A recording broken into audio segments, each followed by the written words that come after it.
Good evening and welcome to the Public Art Select Committee meeting. Of course, as always, we are meeting on the traditional territory of the Squamish people.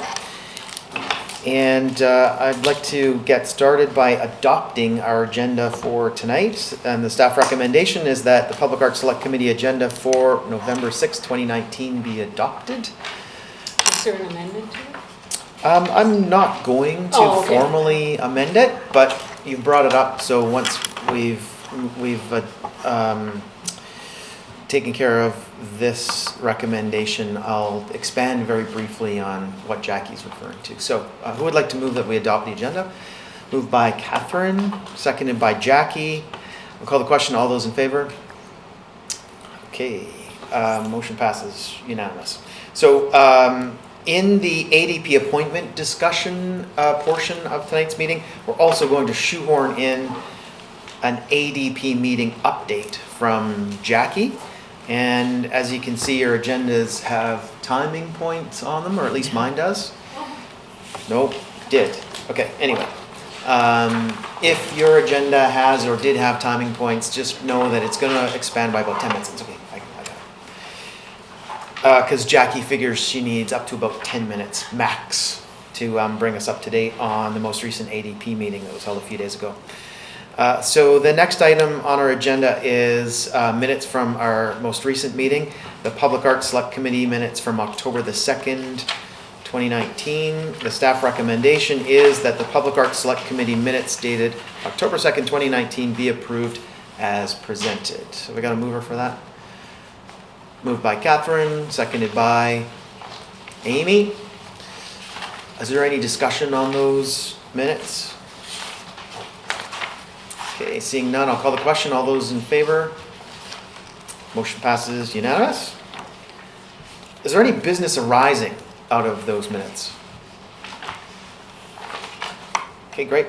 We don't have any delegations or petitions tonight, so that takes us to number 5 on our agenda, our business for this evening.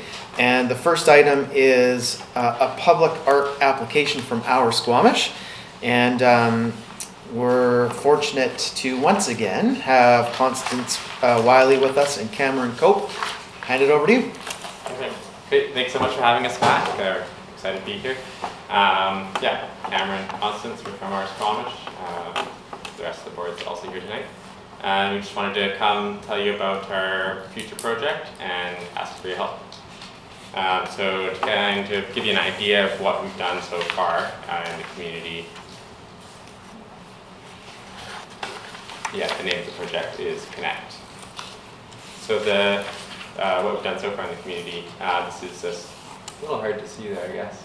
But this was a kind of boring corner at 2nd and Winnipeg, and we were able to turn it into this. Just on a kind of shoestring budget. This will be temporary, but we've got a lot of good feedback from this. People are there eating lunches, talking to each other, and kind of just taking a pause and looking at the street. Another project we did was build this bench. This is down in the estuary at the end of the 3rd. Basically, there was a really nice old driftwood bench there. Unfortunately, though, over the years it kind of rotted out. So we basically were inspired by the driftwood, and we kind of reinterpreted what a bench could be, and came up with this. This is all out of found driftwood materials. So that's what we've done so far. Tonight, though, we're talking about our next project. So Connect is a composite art installation of 4 different pieces that are all around the same, or facilitate the theme connectivity. And each of them in and of themselves, like through their design, is sort of a metaphor for connectivity, which when we go through them, you'll see.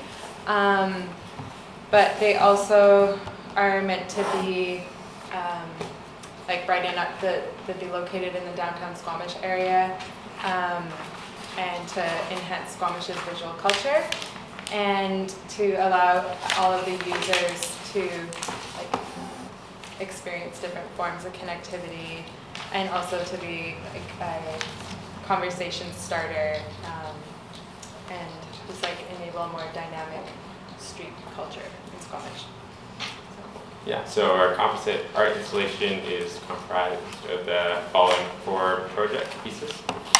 Just note that the photos represent the concept and aren't like exact depictions of the proposed pieces.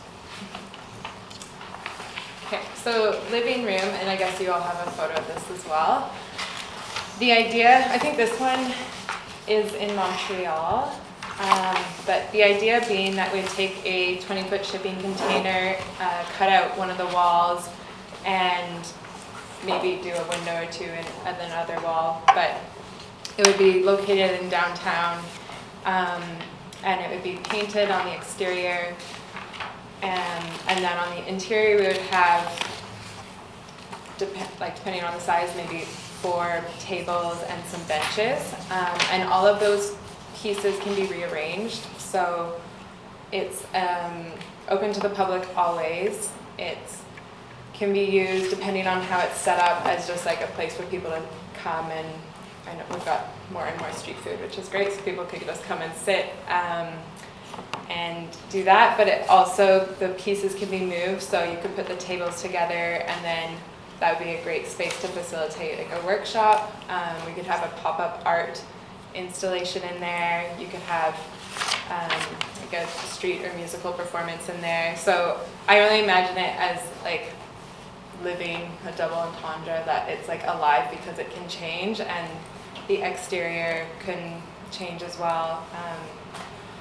With like, well, you know, like your youth art mural camps in the summer, like it'd be a fun place for something like that to happen, as well as like, I don't know, if it's Ocean Awareness Month, that we could have a piece of art on it that connects to that as well. So that's... Yeah, another great thing to note, given our wet Squamish days, is that this has a roof, so it'll be covered. Cool. That's all for that. Yeah, so the next piece is parklet. So this concept basically highlights the local flora, so you can see that we'll be using native planting. And it'll also be incorporating poetry with different languages inscribed into the wood. So the idea is you are able to come, see this nice place, kind of take a break and connect with the other people in that space, or if you're by yourself, you can connect with the nature. And the location we've kind of identified for this place has a great view of the chief, so we can kind of connect with nature as well. And just one point with this is we've spoken with the district, and they've, like the district planners are quite open to the idea of using a parking stall for it, and then also just through the design that, of course, because like safety would be a big concern with the street, so like the back of the benches will be like made sure that those are a good area to the street for avoiding any accidents. Yeah, like Constance said, we've been working with a few district planners already and talked to a few council members as well about these kind of things, and so far I've got great feedback. Next piece. So parametric, this is an organic shape that would be, so it would be a bench that can go on the sidewalk somewhere, and that's kind of, it won't be anything specific, but the shape in and of itself kind of sparks the imagination, and so people can again stop and use it. And we had the suggestion too of being able to cut different like flora or fauna, like salmon can be cut into the individual pieces that make it up. For the construction of this, we've got we have our imagination of what we'd like to see it look like, and then we have a computer engineer who is able to put that into the program, and then there's a local business that does CNC cutting, so they would cut it all out for us, and then we, along with a team of volunteers, would do the assembly and installation. Yeah. Just for durability, it'll be made double marine grade plywood, 3/4 inch. archways. So archways are a piece constructed from stacking like a simple basic shape to form a complex, more unique shape. The semblance of timber is lets light through, and that simultaneously creates a sense of protection and openness for those who take shelter in there. So there's a bench in there as well.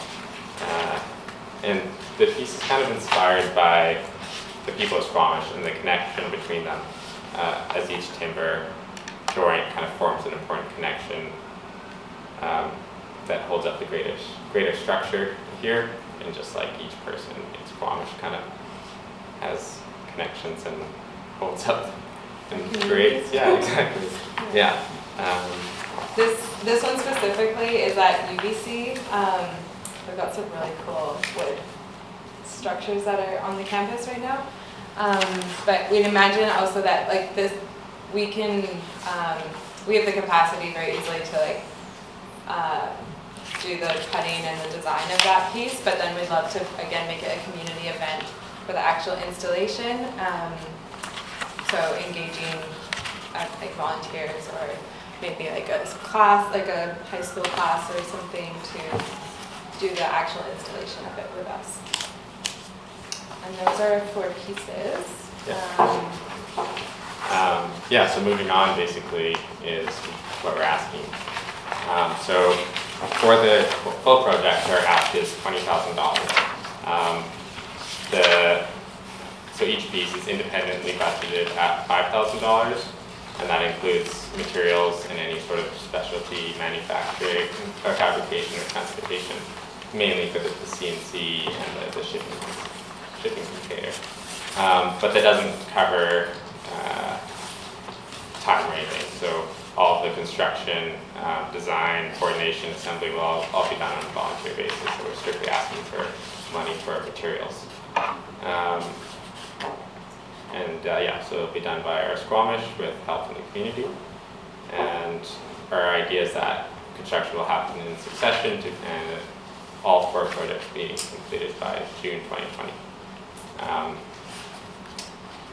And so I know we haven't come to you yet and to ask for anything. And we just know that, oh, who are these guys asking for $20,000? So to kind of make that easier for you, we propose that, and if you prefer, the OurSquamish receive funds in $5,000 increments each,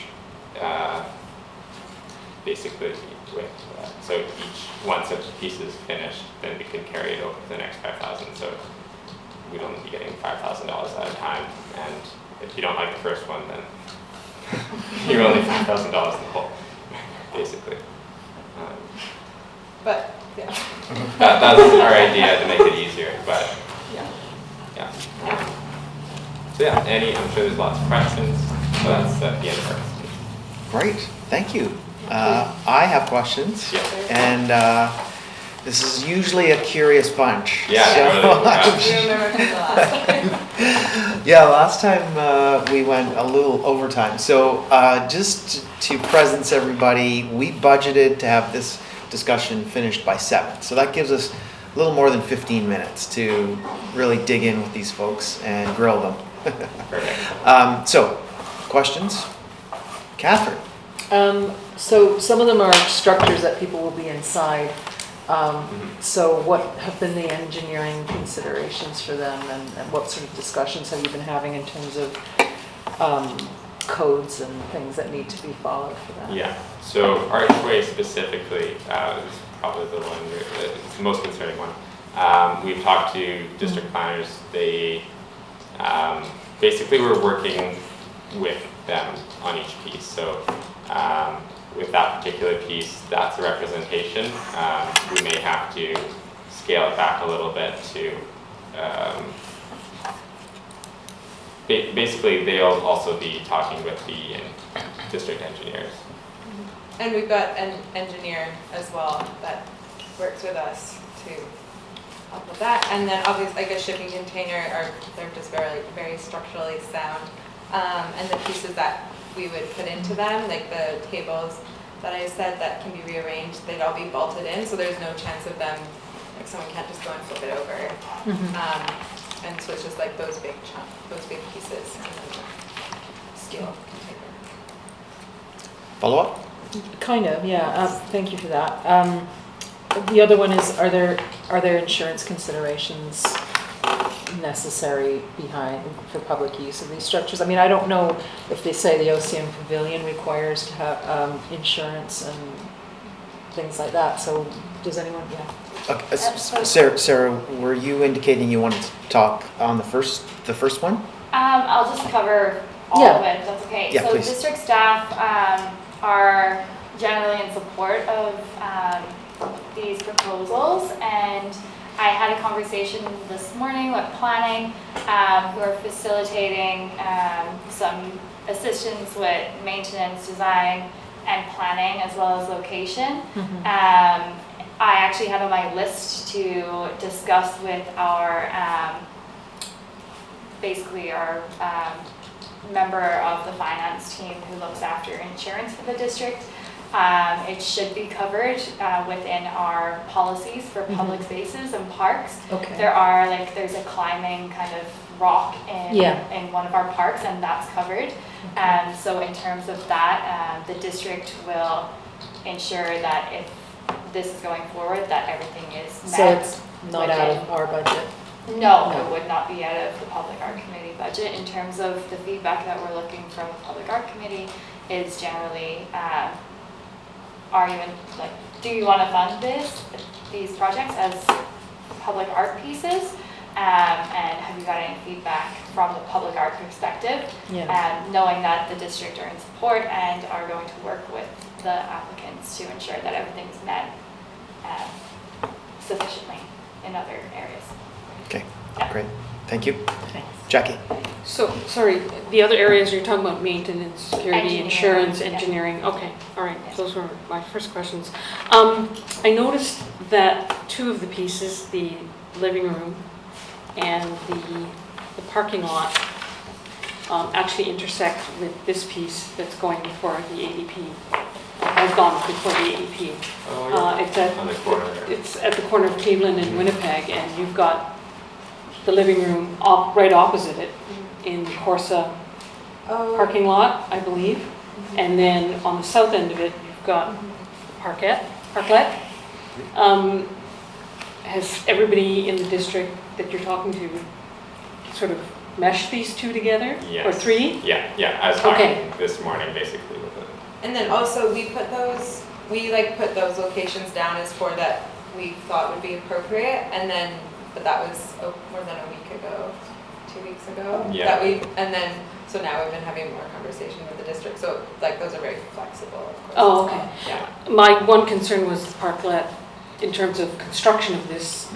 What would happen to this piece if it was sitting there and you've got trucks coming in and out of that site to build this piece? It's a beautiful piece. For sure, yeah. So I wouldn't want it to be destroyed. Yeah. So how would you, is it movable? It is. Can it be moved off? And another consideration with that piece specifically is that it's going to be in a parking stall, and then so when winter comes and the snow clearing, that piece will probably have to be removed and stored over winter. Okay. So it'll. And that was then. In terms of locations, currently, I think we need to be flexible on what we're considering. District staff will ensure that the location is suitable and appropriate for the pieces, knowing that there are other factors to take into consideration, such as the need for parking downtown, etc.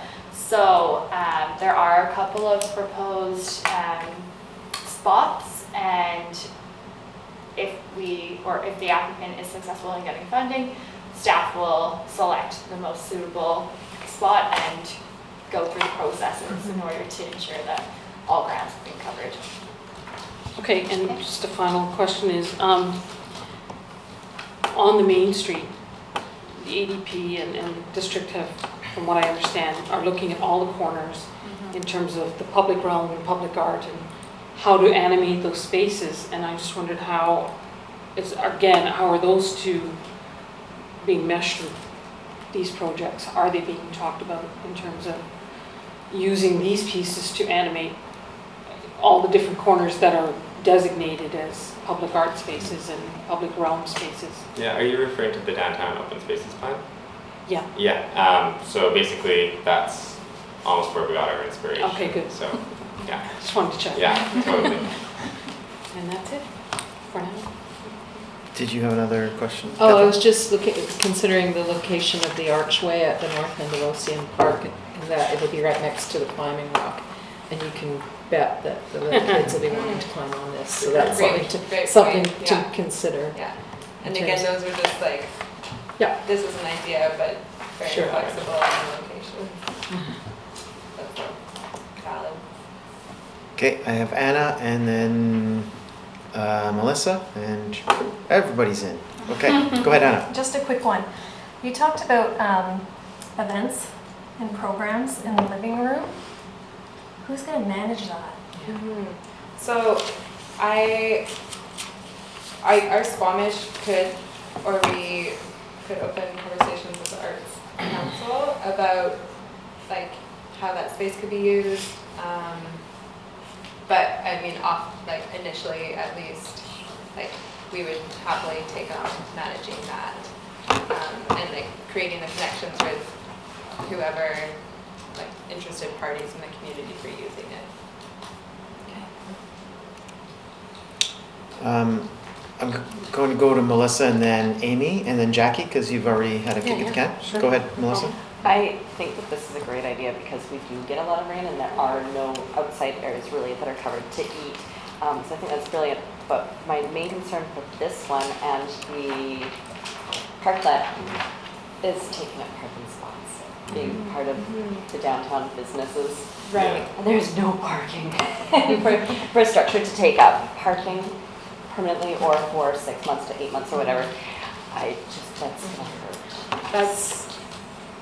Yeah, we hear that. Yeah. The living room, there's a spot in the Corsa parking lot that like there isn't parking there. It's on the like near the corner. There's a sign there. I think it doesn't even that's what I have was anything thinking on it that right now. Probably was. Yeah. Yeah, it's where you Yeah. think that you like should be able to drive out into Cleveland, but you can't actually. Yeah. Anyways, It's that's actually be safer.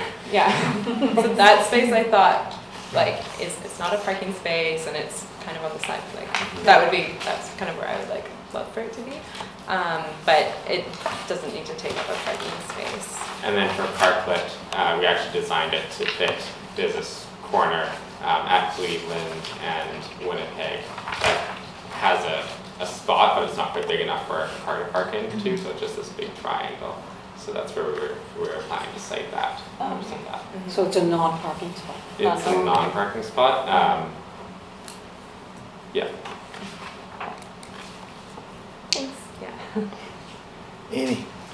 Two questions. Well, first a comment. I think anytime you create connectivity by people gathering, it's wonderful. So these are super exciting. You mentioned that one of them, the living room is in Montreal, I think. Are these other people's designs that are like an artist's design that are not open to being copied? Do you know what I mean? So that's a good question. Like the picture that we've taken, I think, is from Montreal. I know Montreal is like a similar project where they've used shipping containers, but as far as I know, like I've not seen one used for like what we're proposing here, and we're not copying someone else's design in it either. Like But all of them. but all of them. Archways, Yeah, ABC. yeah. So as Cameron said when we began the presentation, each of these is just like each picture is a representation of what we're talking about, but not what we're going to be building. So we wouldn't be copying what UBC has there. Right. That's actually like a walk-through structure, and it's like a four-angled, funny shape. Right. So, Pagoda. but just the idea of like stacking blocks to create something Right. that's smaller. The parametric bench, again, I pulled an image off of Google, but we'd create our own design, and like that's something that there's they're all over. by. Yeah, exactly. Yeah. It's inspired by it, and the same, like we wouldn't be building the same thing for the parklet, but just to give you all an idea of what we're talking about. Yeah, and for each of these pieces, there's lots of different interpretations, like lots of different interpretations of a shipping container with a side cut off, lots of different Totally. interpretations of like a parklet. So, yeah, we won't be doing exactly what is represented in the photos. Yeah. My second question was, have you looked at other sources of funding like the Downtown Business Association as well, like Improvement Association? Yeah. So with that, we've talked to the downtown PIA, and the plan, they weren't interested. Basically, they weren't interested in, like, they are interested in the parklet idea, but they want it to be basically either like directly in front of a shop, and there's a plan, I guess, or basically there's an application and design for if a store wants to expand onto the sidewalk, there's a certain way that they can do that. So we're trying to stay away from doing that directly. So these are more just like not trying to help one business in particular, kind of trying to do the corners where it kind of helps everyone and creates, just connects the corners basically. Okay, thank you. That's it for me. Okay, great. Jackie and then Peter, and yeah, you have a look. Just want to point out that I'd like to wrap up the questions so we can get into what are we going to do with this as a committee. Go ahead, Jackie. So my question kind of goes to what are we going to do and your ask. So if you're looking at $5,000 increments, how would you prioritize these to help us then decide, okay, which of these would be the highest and the highest I choice think- to fund? Yeah, I think the way that like we presented it is also to give you, like, as the arts committee, you're like, okay, we really like this design and we'd love to see that in Squamish, and this one we don't maybe like as much. So it's actually sort of in your hands to an extent of these are what we want to see happen or not happen. So yeah, we're giving you guys the reins for that. Sarah? Just in terms of district staff, we would like to see the parklet prioritized if you were to pick one. But staff are generally in support of all of the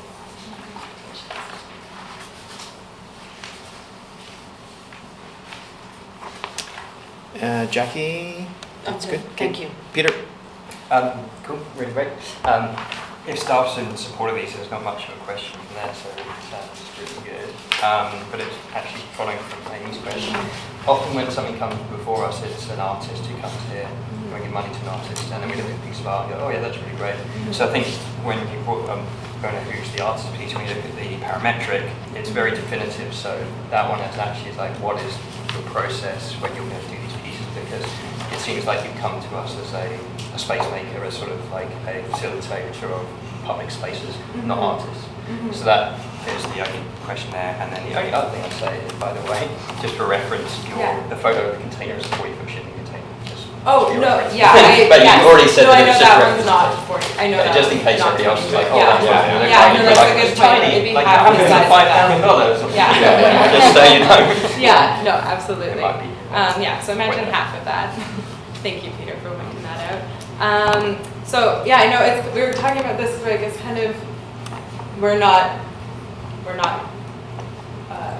official artists, or that's not our professions or anything, but both of us have and our team, I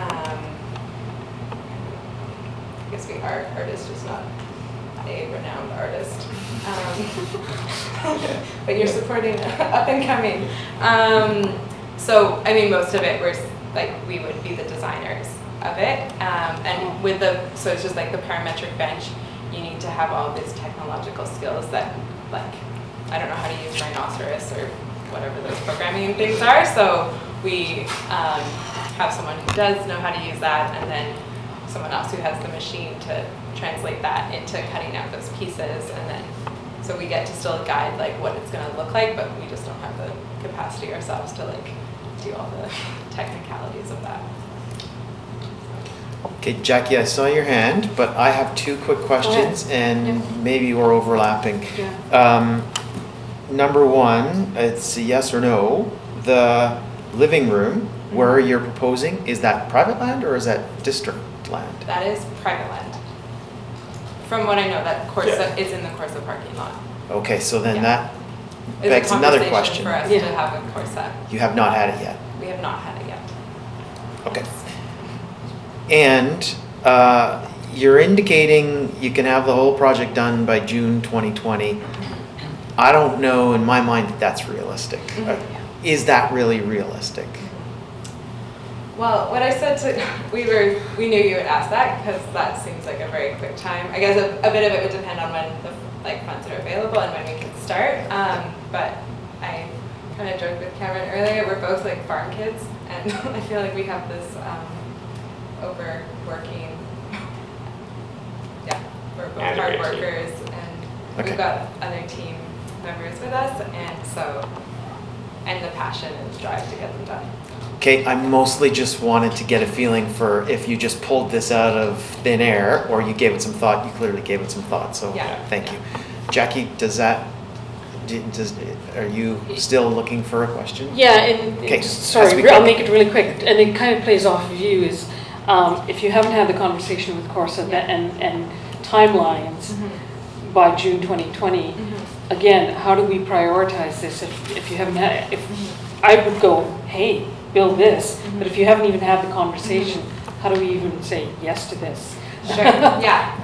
With Go ahead. with that, we're discussing with the district about liability. So if we were to be, well, what we see here was made about a week and a half ago. So in the meantime, we've discussed with the district that maybe it would be better to be on district land, avoiding the Corsa and the liability issue there. Okay, great. So thank you very much for the presentation. Thanks for joining us there, committee Thank you. supporters. So at this point, what I'd like to do is have our group focus on a discussion of where we go next. So if you can refrain from any more questions so that we can focus on what we do. And maybe I could start the discussion with my thought of does it make sense for us to focus on parklet and approach this from let's tackle one of the projects as quote unquote pilot. Get it under our belt and then revisit the other three down the road once we've seen success with the parklet. So if we could maybe start the discussion there. Yes, Amy. Yeah, I would love to hear the community feedback too. Like obviously the first project the first project they did was has received positive feedback already. So before committing to maybe the enormity of 4, maybe just picking 1 or 2, and just seeing where there are challenges and how we can resolve them as we progress with the project would be a good idea. Catherine. And I would like to see your actual drawings, your vision. So I would want to see, is it going to be like this in 2 different sort of sections? Or do you have a different idea depending on where it's going to be placed? So I would like to see that, the design. Yeah. Okay. That is a good point. Anybody else?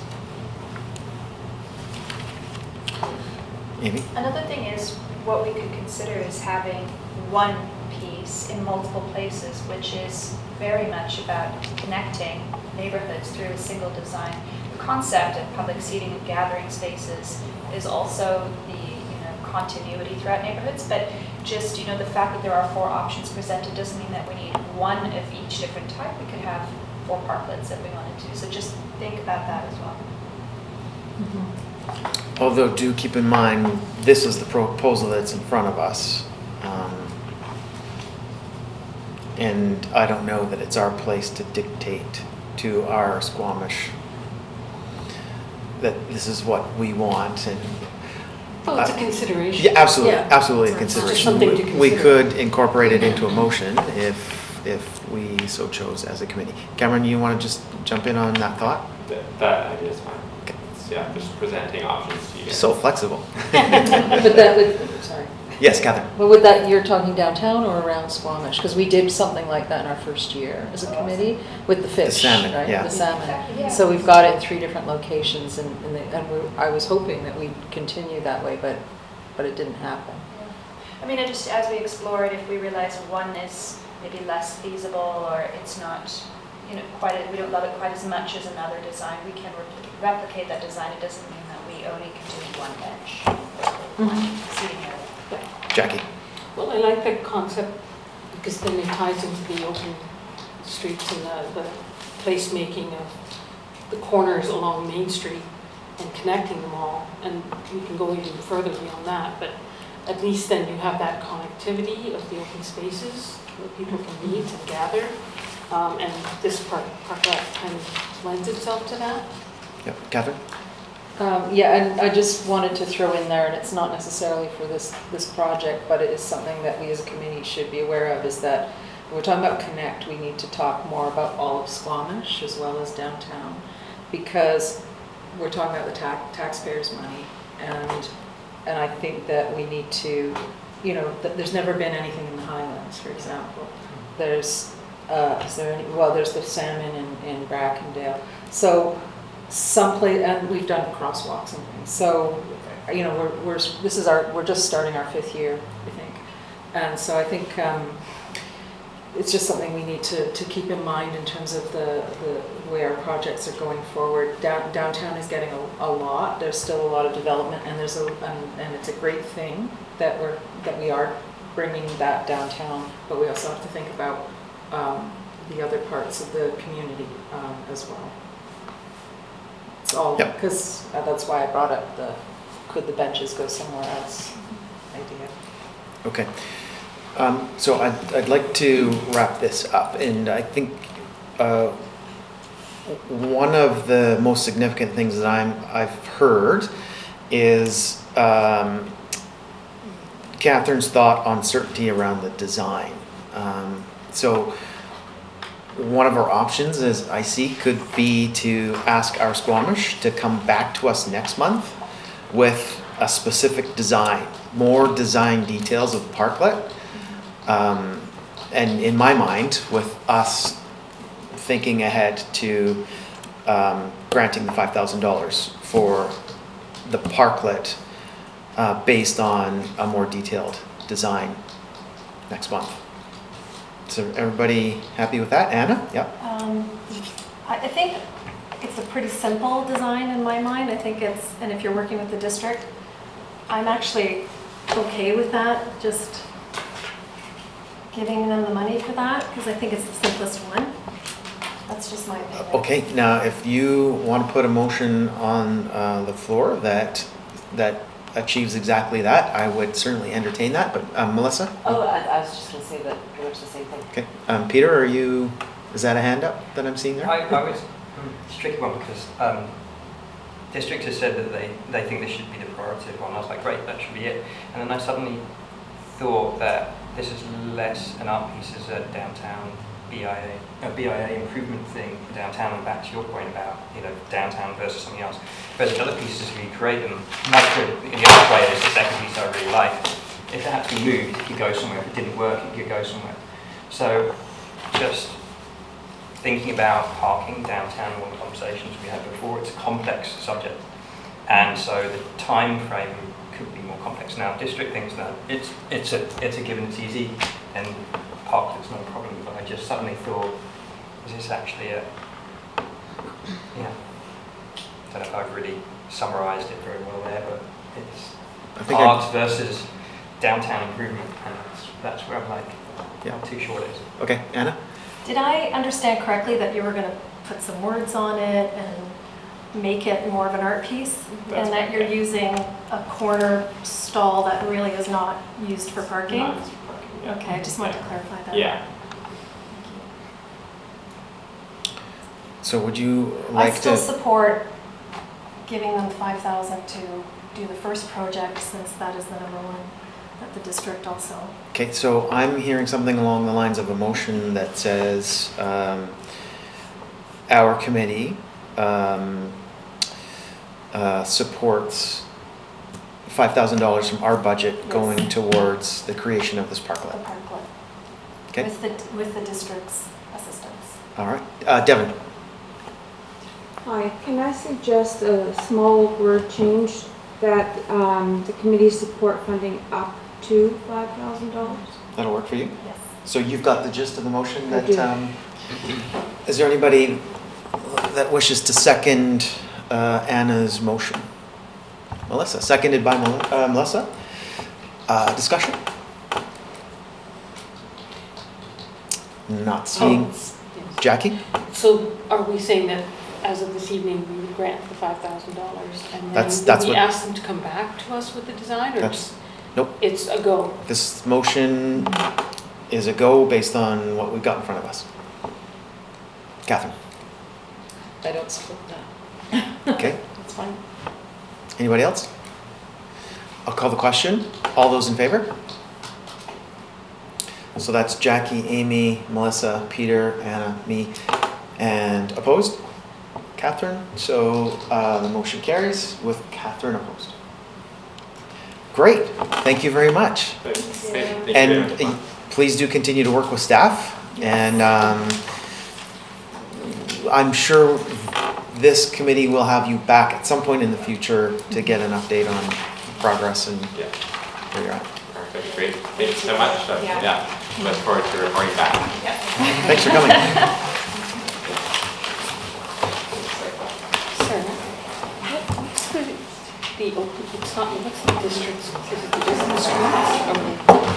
Open spaces. Open spaces. The design, like, I always get annoyed sitting in places like this because it's trapped. So if people are over here talking. And is it a and stuff, mandate like, there's or only a- one exit? Kind of thing? Or a plan? Okay. There it is. Okay. Next up on our agenda is an Arts, Culture, and Heritage Survey Results Report. And we have Sarah Hello, for that. everybody. So I circulated to the committee the outcomes of the broad community survey that was conducted over the summer. Has everyone had a chance to review those? Okay. So I'm gonna do this in a bit of a, oh, I should probably make it bigger, on a bit of a time crunch here, knowing that you had the information previously and hoping that we can have a bit more discussion rather than me spending the whole time slot talking. So just to bring you guys up to date, the District of Squamish has been in the process of conducting community engagement in the idea that we're going to understand how residents and community members engage with arts, culture, and heritage throughout our community. The larger goal here is to eventually take all of this data and develop the beginnings of an arts, culture, and heritage plan. For the purposes of this presentation, if I say arts and culture or arts, culture, and heritage, you know, I mean them all, just because it's a bit of a mouthful. So just, you know, for your understanding. So it's basically important to understand that this is not going to be a master plan. It's the first building block or stepping stone for our community to have some kind of a guide or a stock take on what we currently have and where we want to go with arts, culture, and heritage. So throughout this process, we want to answer the questions highlighted here. So how can the district support access to cultural experiences? What barriers are the community facing in accessing cultural experiences? And what do we want to participate in arts, culture, and heritage experiences within the community? So keeping those questions in mind as we go through the survey results is a great idea. And so we started in April and May with some discovery and research. Then we launched our broad community survey in May that ran throughout the summer. We had a great response to that with about 900 people filling it out and giving their feedback. And now we're kind of focusing in on the stakeholder groups throughout the community. So we're going to about 30 stakeholder groups, of which the Public Arts Select Committee has been identified as a stakeholder in this process. And moving forward, we'll be running 2 workshops where we take 1 representative from each stakeholder group and basically workshop on the next phases and drilling down into some details, taking into consideration all of the feedback that we've gathered from the stakeholder groups along with the survey responses. So next stage is we're looking at strategy development, bringing our strategy in draft form to council in December, with some final tweaks happening over the holidays and looking to get that adopted in January. So we're kind of getting into the nitty-gritty of things at the moment. So what I'll do is I'll give you some background on the questions. They're split into 3 categories.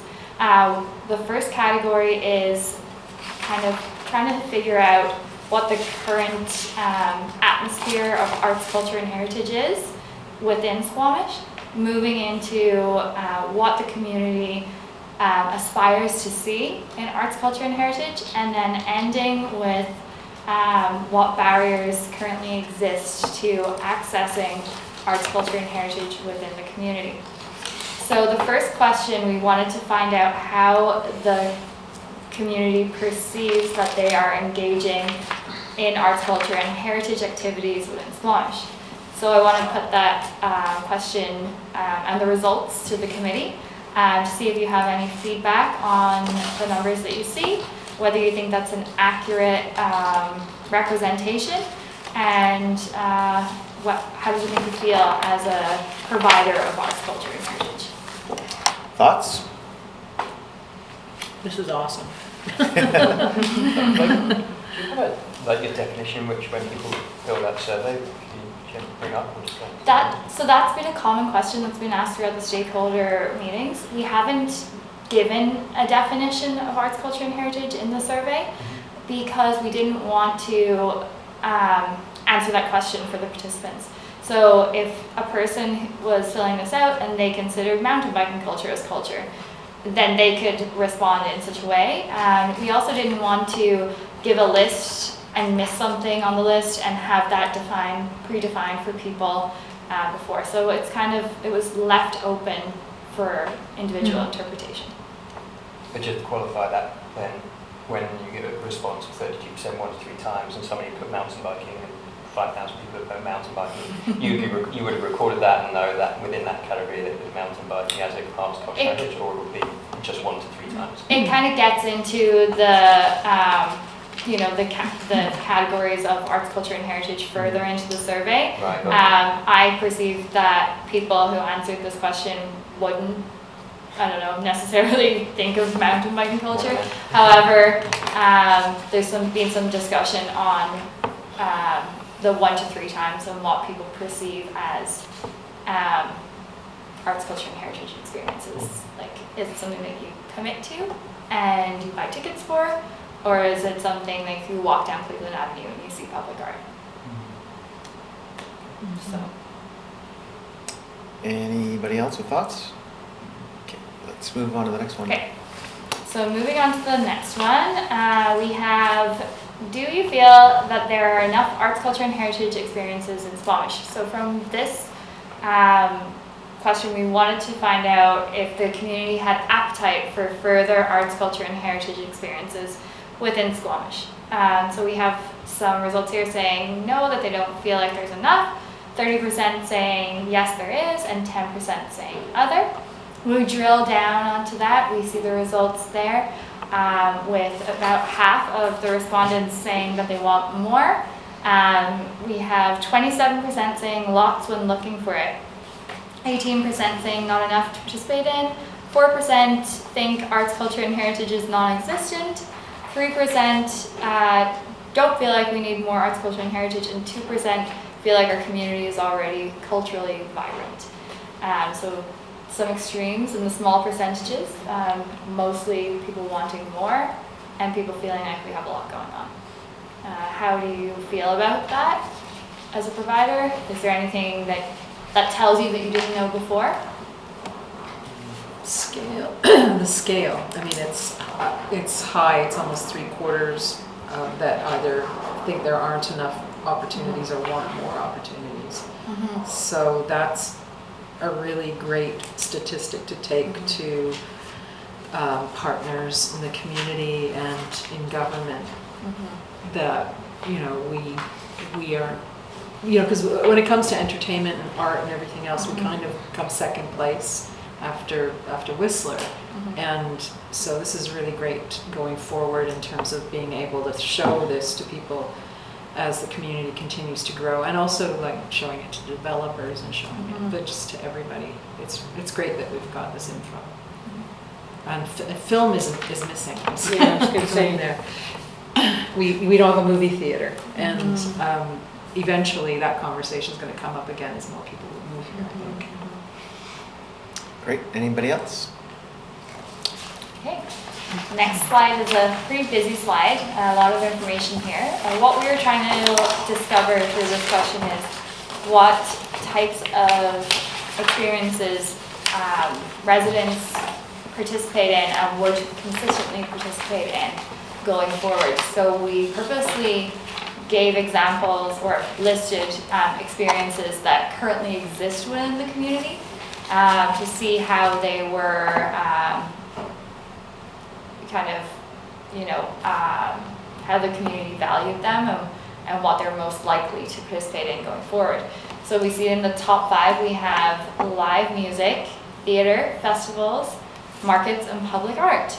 And moving down through, you can review the different categories there, but specifically public art coming up in the top 5.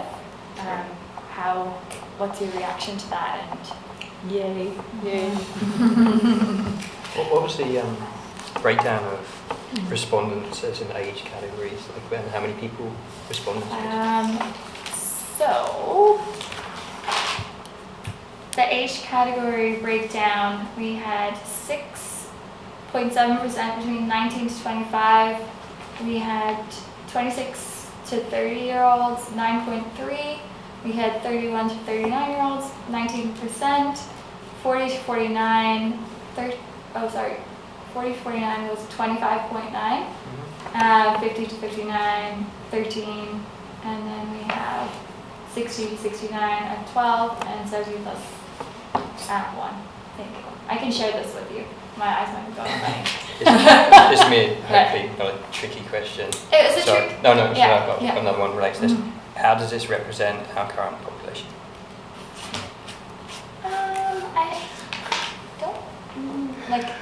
I wouldn't be able to particularly So answer that. It was probably pushed out. What I will tell you is it was pushed out through social media. It was available. We had intercept teams at different events over the summer.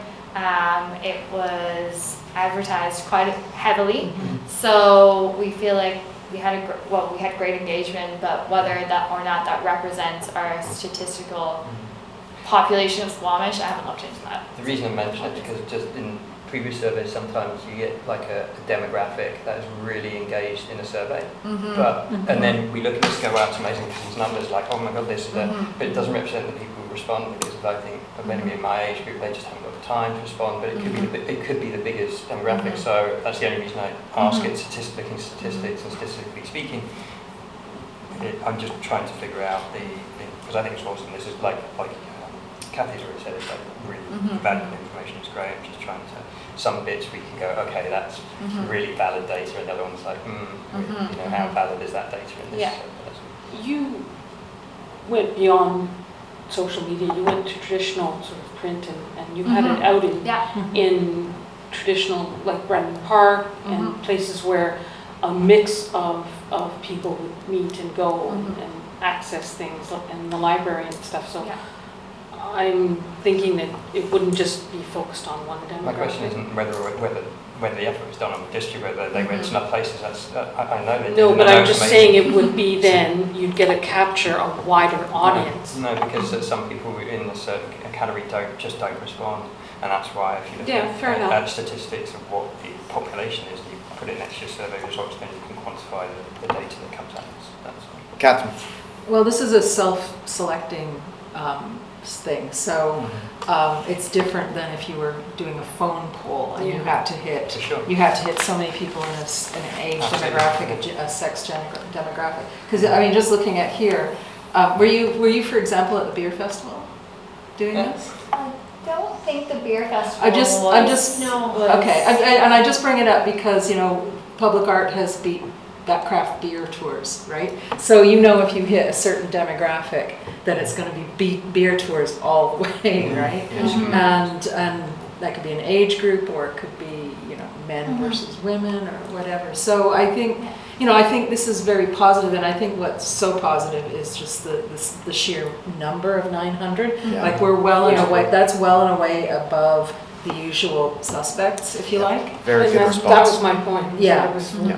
broad enough. So I'm not too We worried, got good but response. yeah, it's a great thing. If you think that out of 900, what's that be, about 550, 600 people like festivals, you know, that sort of thing. Just Sarah, final thought before we move to Just the next slide? important to note as well, like this is community engagement and it's not specific research. Yeah. So if we were going to write a research paper on arts, culture and heritage and get into that, Absolutely. you know, just to qualify my just- point, yeah. the reason I'm only asking is when I look at numbers, I'm trying to delve in my head is like, oh, how do I interpret these numbers? And without that stat, I can't interpret those numbers because they Yeah. don't mean as much. So that's the Okay. only reason I ask. I think the survey's awesome, the number of results are fantastic. Engagement's great. It's just for me to understand what I'm looking at. Numbers. That's the only reason I ask. It's not about. Okay. Good job. All right. So the next question, where would you go to experience arts, culture, and heritage? So purposely, we did not list specific locations on here. We didn't want to create bias. So any feedback on the results that you see in front of you there? No thoughts?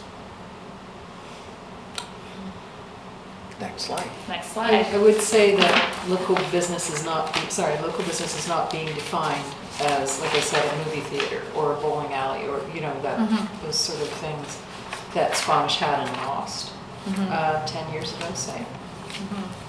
Anyway. So we're moving into like where we can improve. So what are the aspirations of the community moving forward?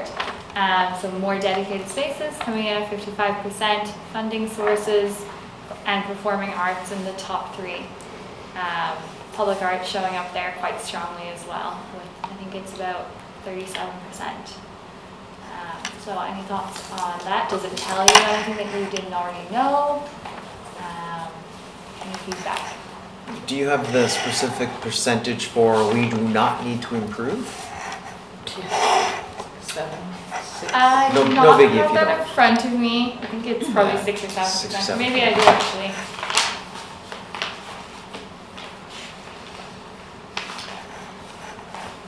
Anyway, any other? Do you feel like that's a? It's, you know, it's good feedback from an engaged group, so, you know, it's useful. I mean, the only feedback on this is maybe eventually you want more specific info, but it gives you a stream to swim in, you know? Especially if we're, say, looking at outside funding for things. Yeah, 6.3%. Thank you. Okay. Shall we move to the next one then? So then we asked participants to rank the top 5 areas that they would like to see improved or developed moving forward. And this was the top 5 out of 23 options. So live music festivals, theater, Indigenous heritage, and public art. Was theater defined as live theater or movie theater? No. Just the word Just theater. theater. Okay. Yeah, what else to say? Any other thoughts on this one? Any big surprises? So then we're moving into the last component of the survey now with barriers. So looking at barriers to experiencing arts, culture, and heritage experience. So concentrated facilities coming in at the top there. Lack of funding to producers, unaware of opportunities, not enough going on, not enough available information.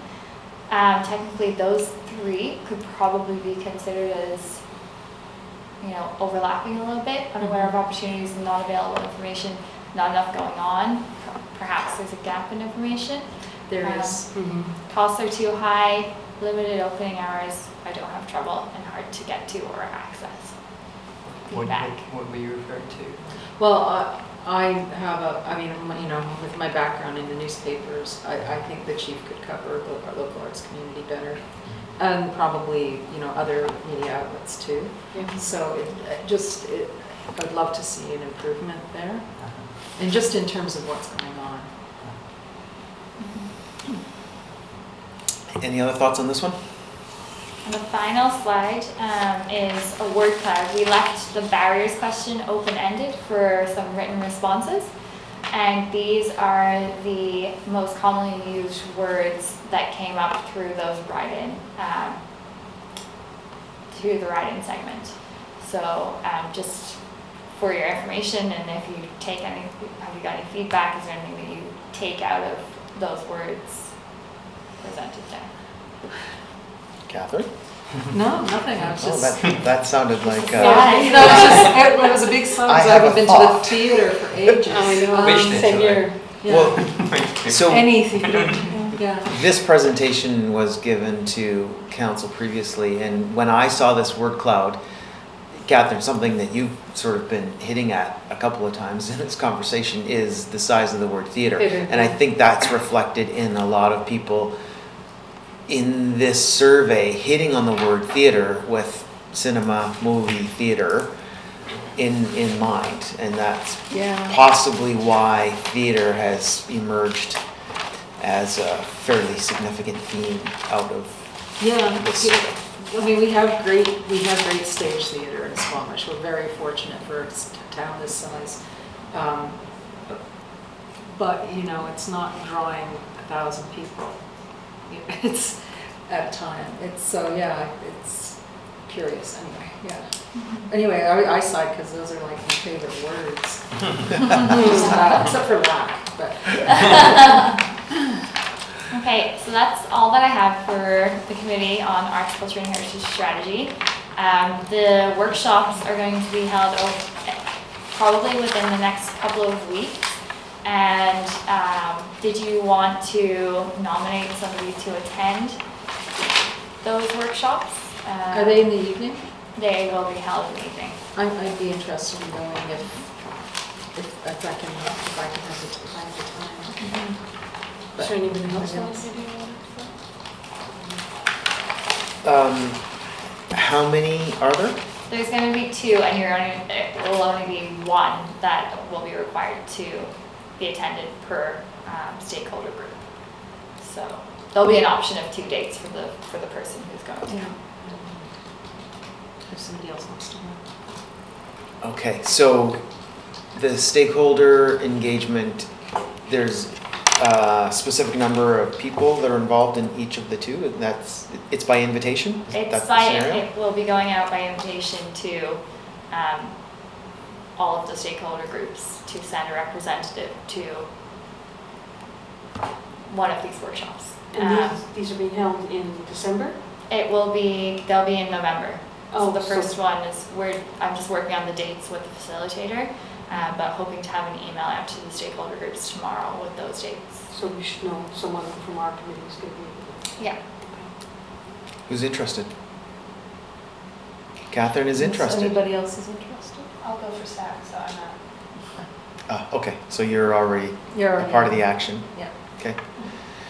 All right, looks like Catherine is, Send me your email. if Send you you have an anything email. That you want me to take with me. Catherine's our soldier. Thanks for taking that on. Oh, Will this you is the share sort the of stuff dates I with love. us? I can share the dates with you, yeah. So we know when to feed stuff to Catherine. Oh, yeah, Yeah, for sure. just keep sending me emails. It's good, I'll compile things. Okay, any high-level final thoughts on this before we move on to the next item? What is the, so the workshops, what happens to what is gathered there? What happens to that information? So basically, we're going to be looking at more specifics to create the strategy in those workshops, and then that information will help to frame our initial draft of the strategy. So looking at priorities identified through the engagement process and how we can meet those priorities and establish, you know, some framework for. And when is that draft? So the draft will be going to council in December, in late December. And then that goes for public consultation? That will be directed by council. Oh, okay. We haven't been directed, because public consultation, technically, we're doing this now. It will be available for council, the initial review in December, and public can comment to council.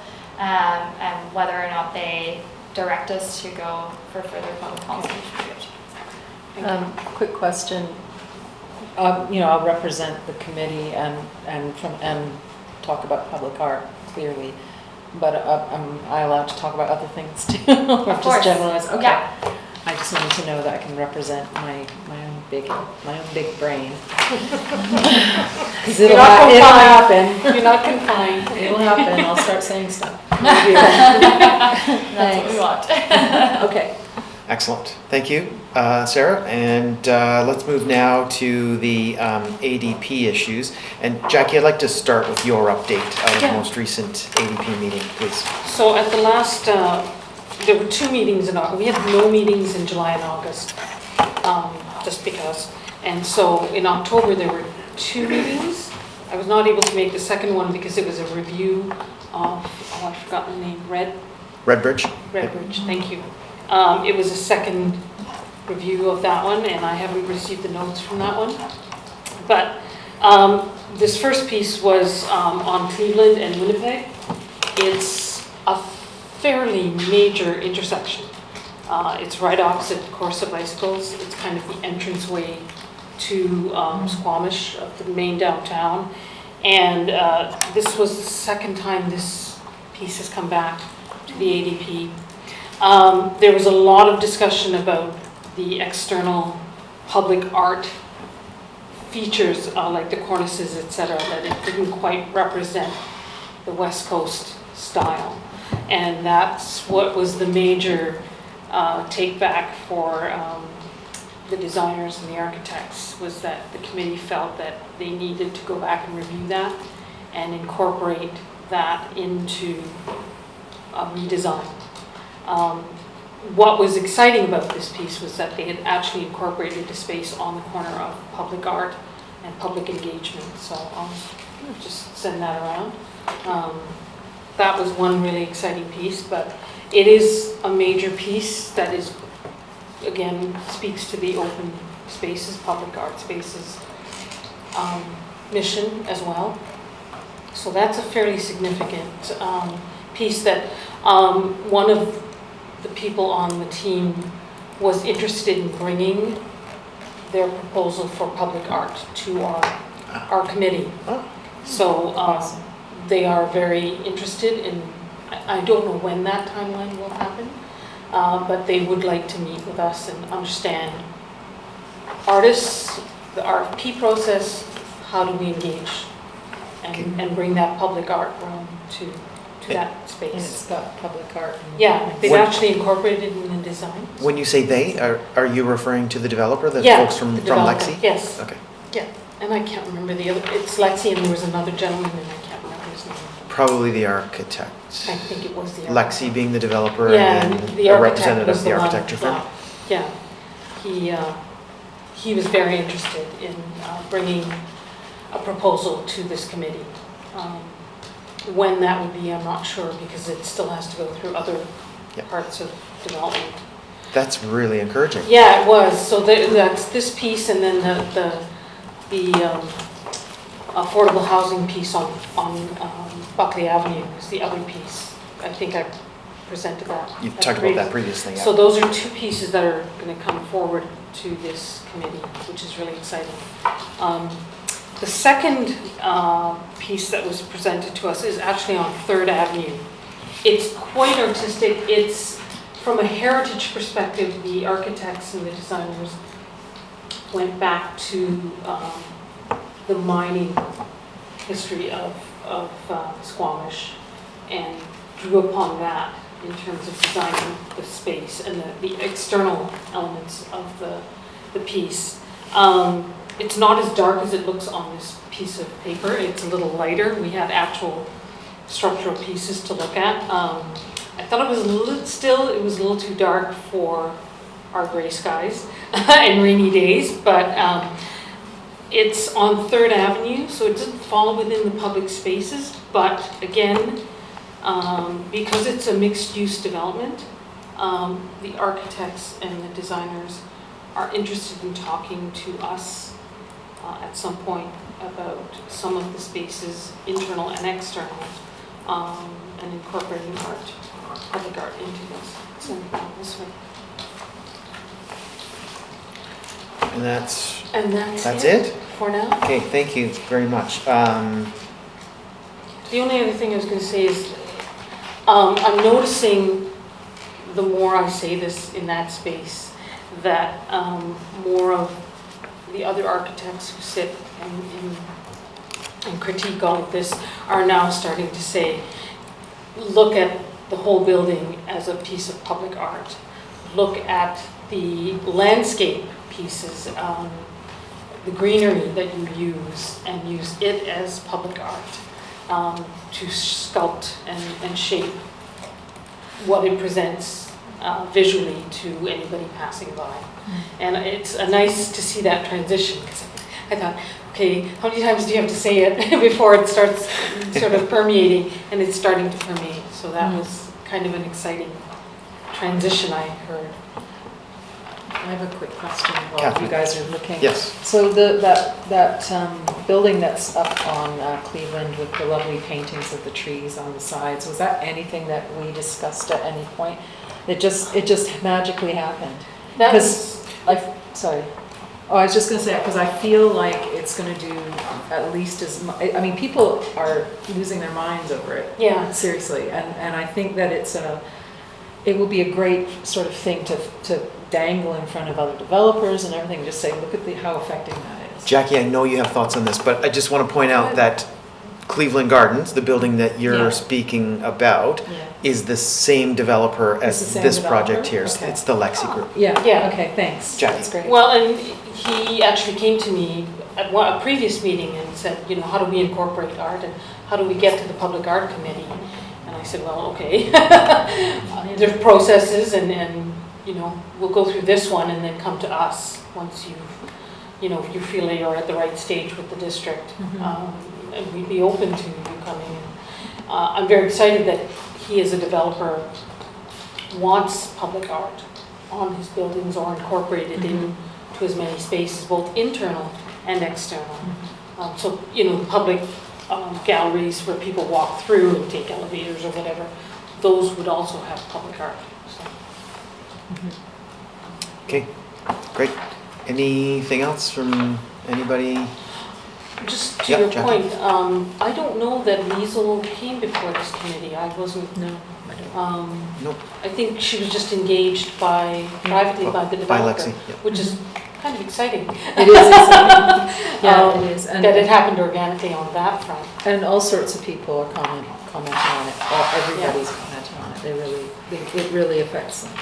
And the artist has done a good job of promoting it in various social media platforms.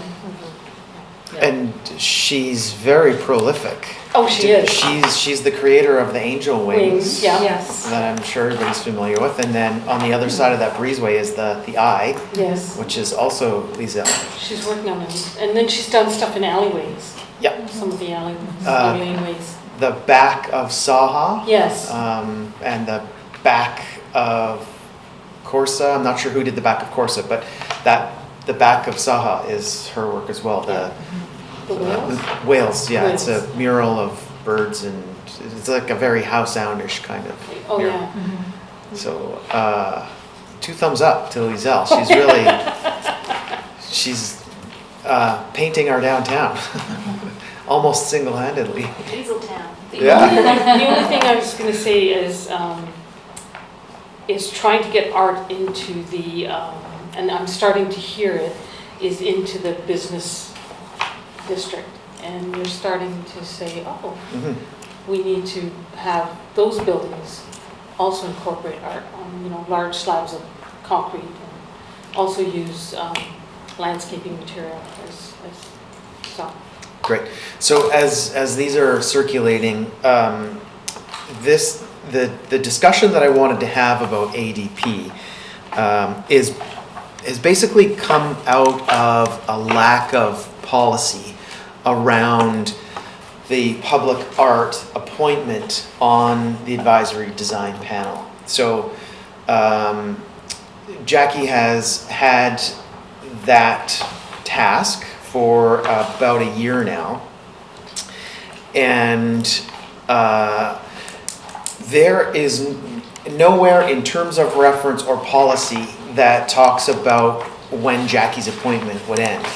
And I don't think it was ever intended to be an indefinite appointment or a lifetime appointment. No, didn't assume that. So over the last couple of weeks, I have been engaged in various discussions with various people about what is to be done about this policy void that's currently existing around the public art seat on the advisory design panel. And out of those discussions with various staff members and other people that are engaged in or in some way connected to this, I felt that the step to be taken in figuring this out is for this group to have a conversation around what your vision might be on that appointment. So I'm going to start this discussion with 3 thoughts on options. Does this committee have a desire to set some kind of term length, i.e. 1 year, 2 years, or do you have some thoughts on some other approach for dealing with the opportunity that exists in giving some direction to what happens with this ADP appointment? So I'd love to get your feedback on, do you feel this is appropriate as a 1-year appointment, a 2-year appointment, or do you have some other thought that is neither of those 2 options? Catherine? I could see a 2-year appointment because I find that Jackie has spent a year learning the job and learning the possibilities, and now can maybe in year 2 make the most of what she's learned and what she's continuing to learn. So, and it gives some continuity. And then at the end of the term, there can be a discussion about whether or not she wishes to continue, or whether a couple of people would stand for it or 2 people would stand for that position. So I think it should be personally I think it should be longer than a year because of that sort of continuity, and because she can draw back to a meeting that happened 10 months ago and bring it forward to what we're talking about tonight as well. And I just think that that's quite useful for us at this point. I think 1 year, 1 year, I'm not totally against 1 year, but it just seems like well, I just prefer two. Yeah, got it. Totally clear. Anybody else with thoughts? Again, Jackie? I agree with Catherine. And especially since we didn't meet in the summer, that was 2 whole months of nothing. So it hasn't truly been a year of learning and also just getting people used to me sort of saying, think about public art in the realm of architecture and structure and placemaking, not just in downtown, but in all of Squamish, in the various things that we've reviewed. So I agree with, 2 years, so that, and just a bit more understanding it. Right now, we're just kind of getting to a place where I can now bring you things. Just in the last 2 or 3 sessions, I can actually bring things to you and say, hey, these are, 2 or 3 projects that we can really sink our teeth into and say, put our thoughts to how this public art goes. And then how do we as an art a committee then have our voice more defined at the ADP? It's just been kind of learning, and they're getting used to having me around. And I'm not the only one there's someone who represents accessibility on the team as well. And so there's that element to design. So just having process is what I'm trying to get at. How do we define our process with the committee? So it goes there and then comes back, and then it goes there and comes back. That hasn't been clearly defined yet because it's so new. Yeah, I see your hand. And on that thought, should it be? Like, do you feel that there should be something that's more formalized? A little bit better so that we know that 3 months from now, this is going to come before the committee. Or just a better connection so that we can prepare ourselves and think more clearly as to what we want to see there. I'd like to know that that other piece, the Buckley Avenue piece, that's a big piece of public art. There's many elements that are going to be, so I'd like to know when is that going to come to us as a committee, and how do we prepare ourselves in terms of, what we say, what kind of ideas we present to them, what kind of questions we want to have for them, and what kind of heft we hold. Okay, right. I'm wrapping my head around it.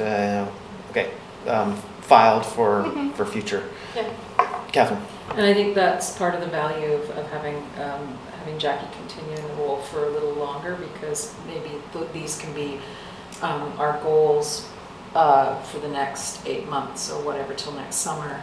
But I was also thinking that maybe, it'd be great to get if you have the time, is to get a 1 or 2 page report of the past year and your impressions and maybe what the gaps are, because you're speaking it, but it'd be good to get your reflections.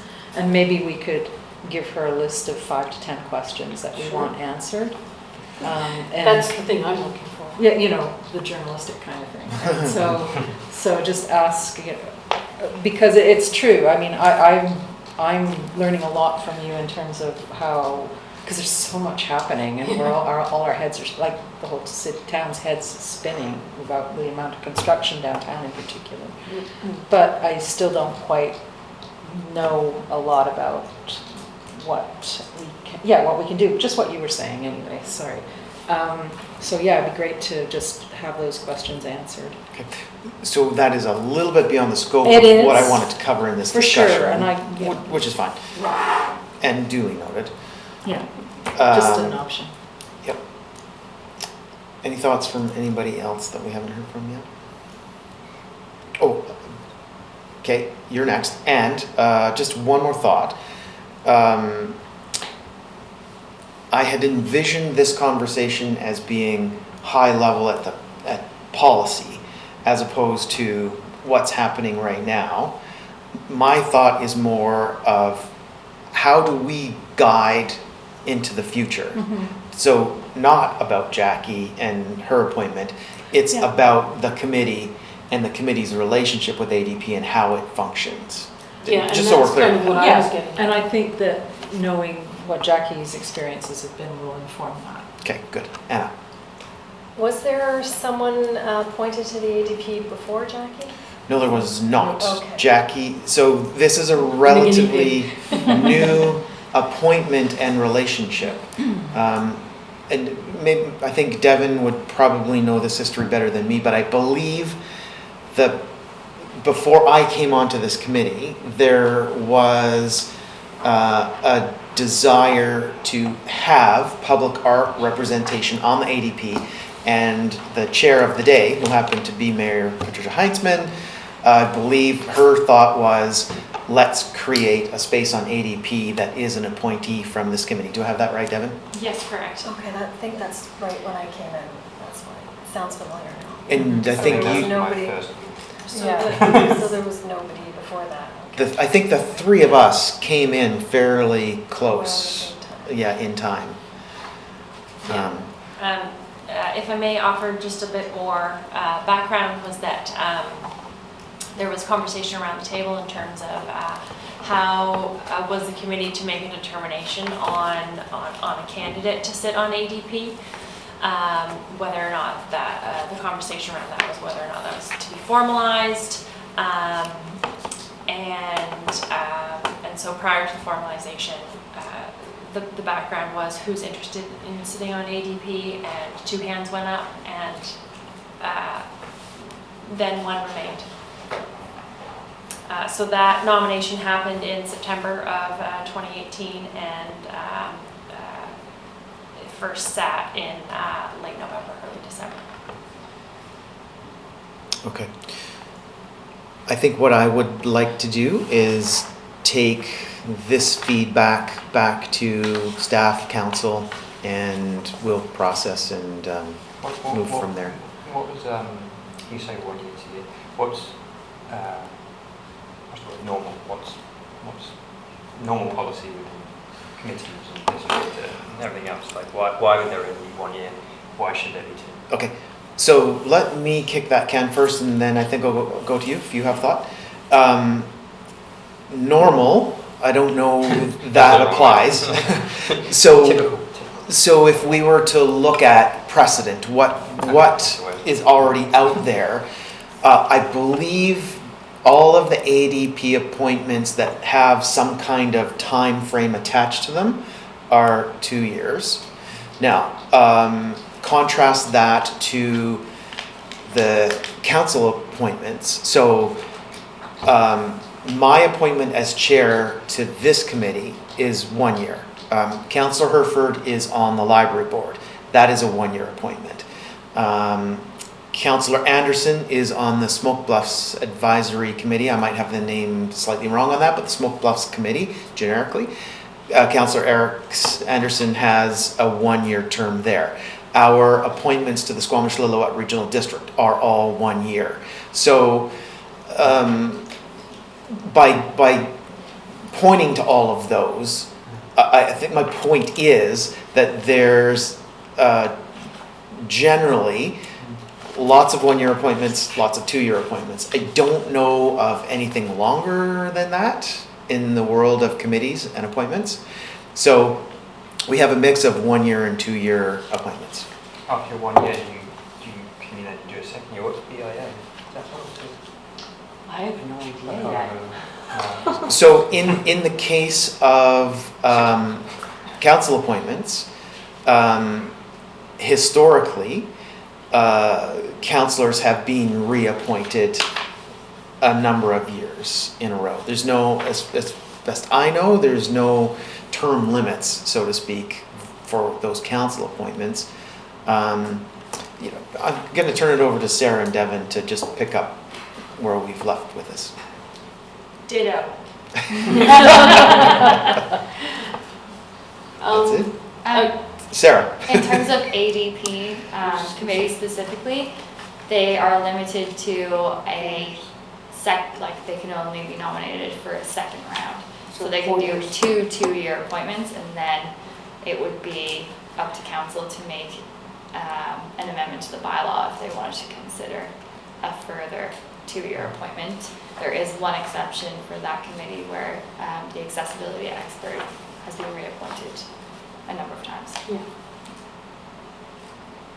I was just going to say the exact same thing. Okay. Is the two-year terms. Good. Unless there's any other thoughts on that, I'll move on. I'm just Jackie. going to reiterate Catherine's, the continuity is helpful, Got it. especially because it's such a new role. Yeah. And bridging the two committees together, that would help. Yeah, okay, excellent. Let's then move on to the street banner discussion. And Sarah is going to lead us in this discussion. I'll just turn it over to you with that. So at the previous meeting, we had reviewed the street banner competition proposed to happen this winter. Subsequent to that, on a staff level, we're currently reviewing our budgets and getting them ready to present to council in the next couple of months. And as a part of that review, the street banners have lived with the Public Works Department up to this point. And there has been some conversation regarding funding for the banner project and possible possibilities of having some of that funding coming through other sources other than Public Works.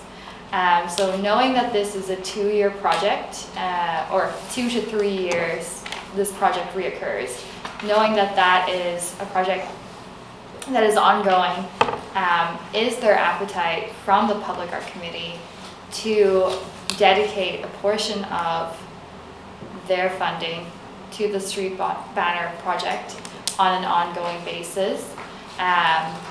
We as staff have identified this as a suitable funding stream for the street banner competition, and the budget is by no means written in stone yet. It is not being presented to council at all thus far, and I just wanted to gauge the committee's appetite for this project. And potentially being a funding partner Yes. in the project. Mm-hmm. Anybody with thoughts? Jackie?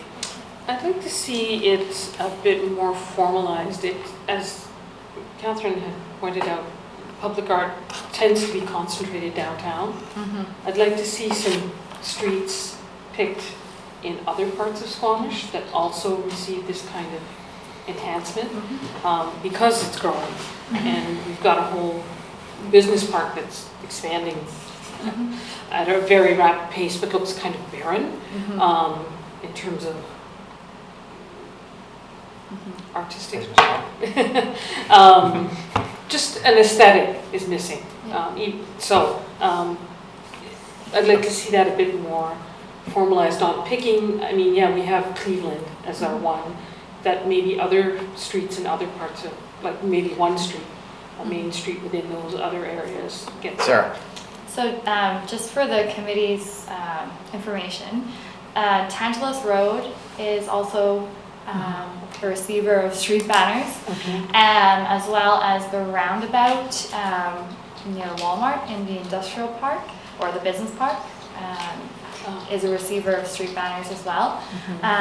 Looking at our downtown, we actually have, I believe, maybe you can correct me on this, and I have the stats here, but the Squamish Arts Council actually fund 10 poles, 20? Oh, okay. 15-ish. Okay, in the downtown. So they are a contributor there as well, so they kind of take away some of the cost to That's good to know. that project in the downtown core. And Main Street is also, in downtown, has been a receiver of the banners.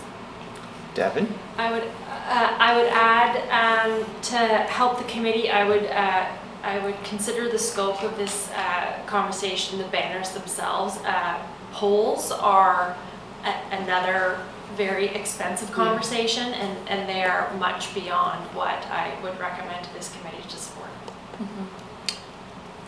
Excellent. Anybody else? If I may, I just wanted to make the committee aware of the budget ask for this year. It has been, proposed that this competition will be coming in at around $34,000, with the main portion of that ask going to the actual creation of the banners themselves. So the printing. The last project was about $14,000. We are estimating that it will come in quite a bit higher due to inflation, and also that being on the lower end of the proposals that the district had received. So just as a precaution, it's quite a high ask, but just in case we can't get it for cheaper than $20,000, there is budget there.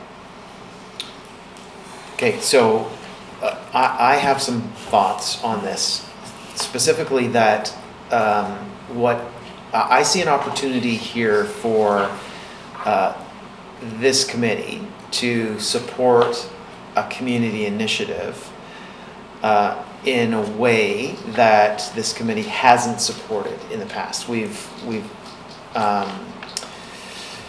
supported the competition to create the art, and then that's been the extent of this committee's involvement in the program.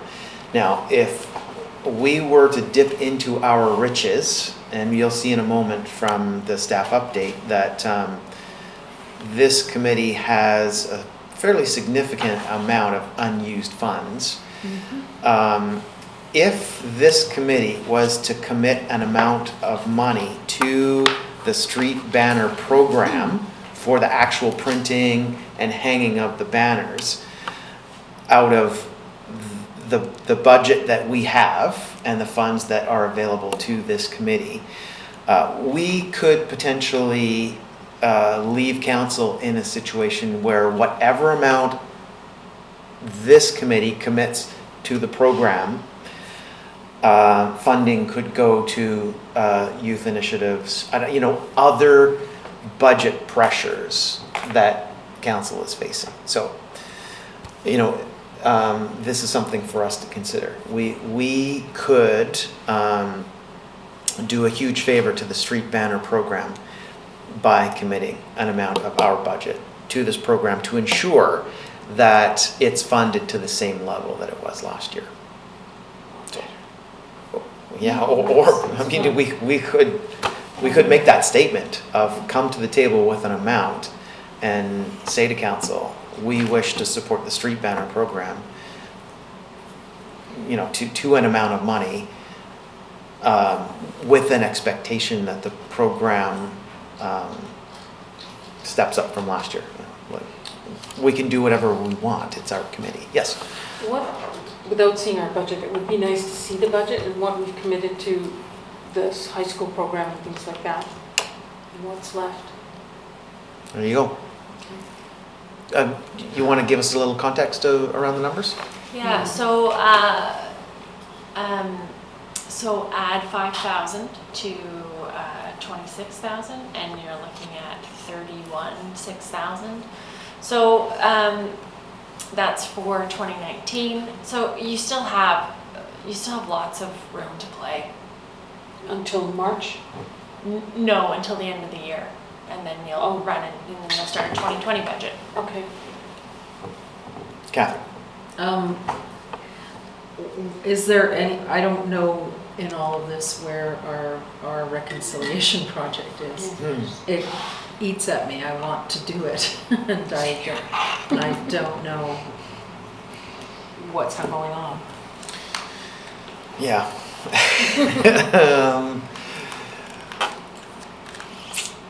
I guess you know, I could just be super frank and say, I don't know what's going on either. We can add, like, I'd like to talk about it, not tonight, but I would like to talk about it. Because we had a commitment. Yes, I agree. we did.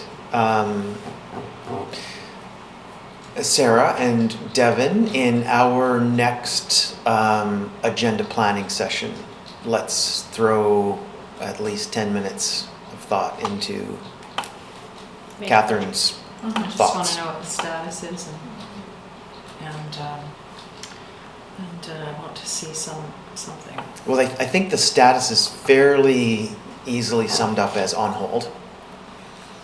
So you're saying that we have $31,600 until December 31st?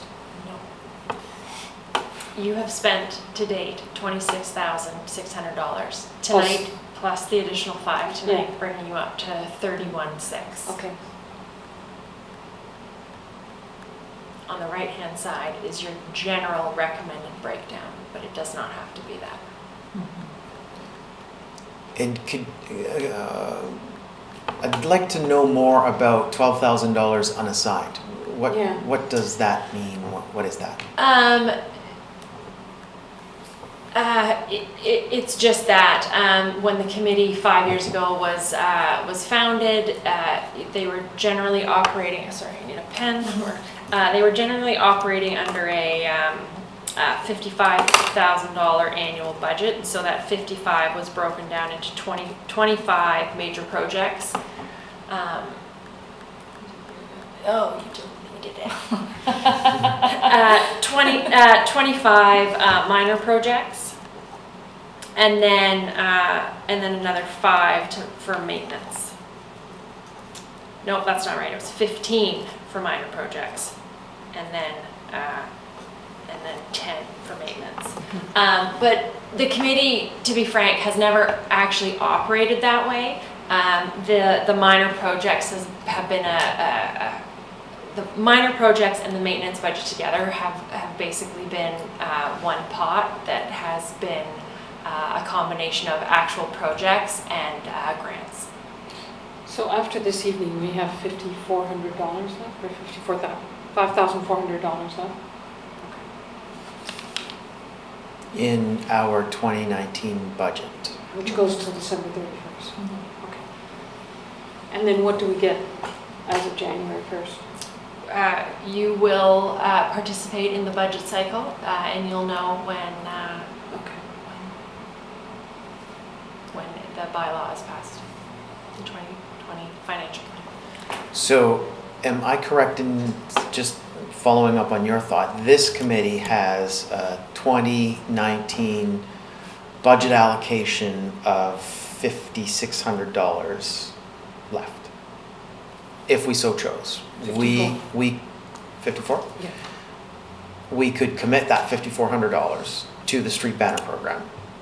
Basically say to council, we have $5,400 left in our 2019 budget. We'd like to dedicate it to the street banner program. We could do that today. Yeah, however, yes, you could do that, however you want to phrase it, absolutely. The remaining unspent budget dollars rolls into the reserve, and so you basically have your annual operating pot and you have your reserve pot. And the reserve pot has been labeled major projects, but it can be drawn down on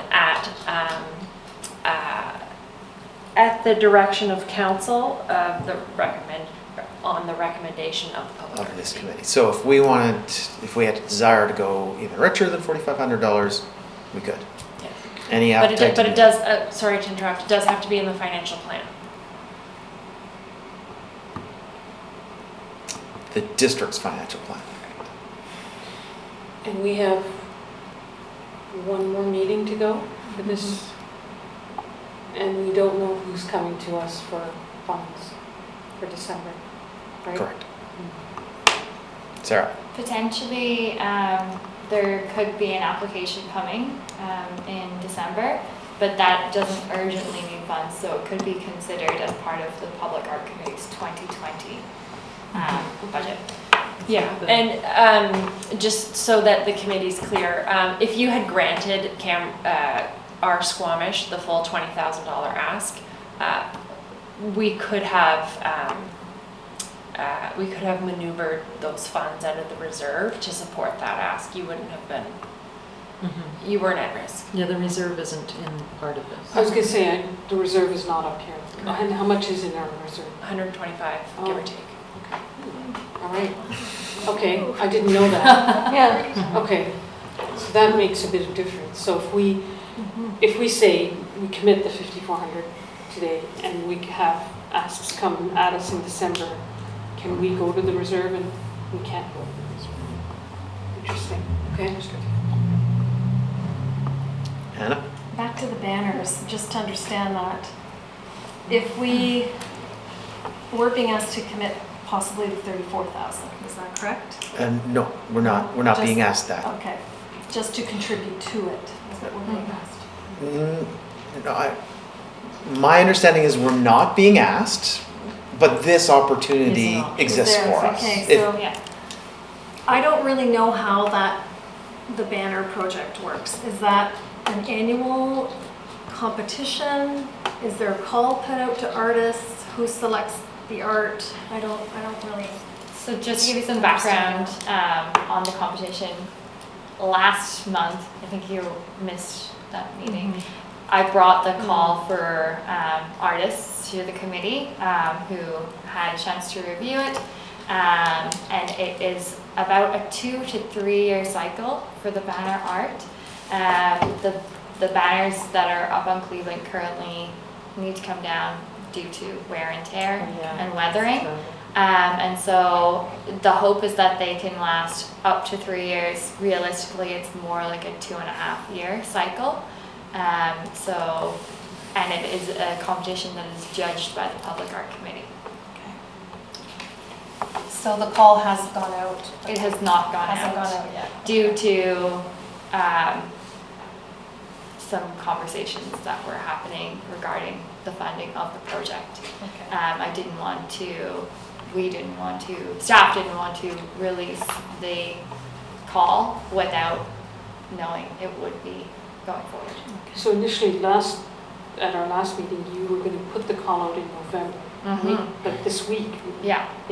So that has been delayed. It has been delayed. It's all ready to go. It's just a matter of securing the funding for the project. Okay, so that's new to me. I didn't realize. Thanks for that update. That's good to know.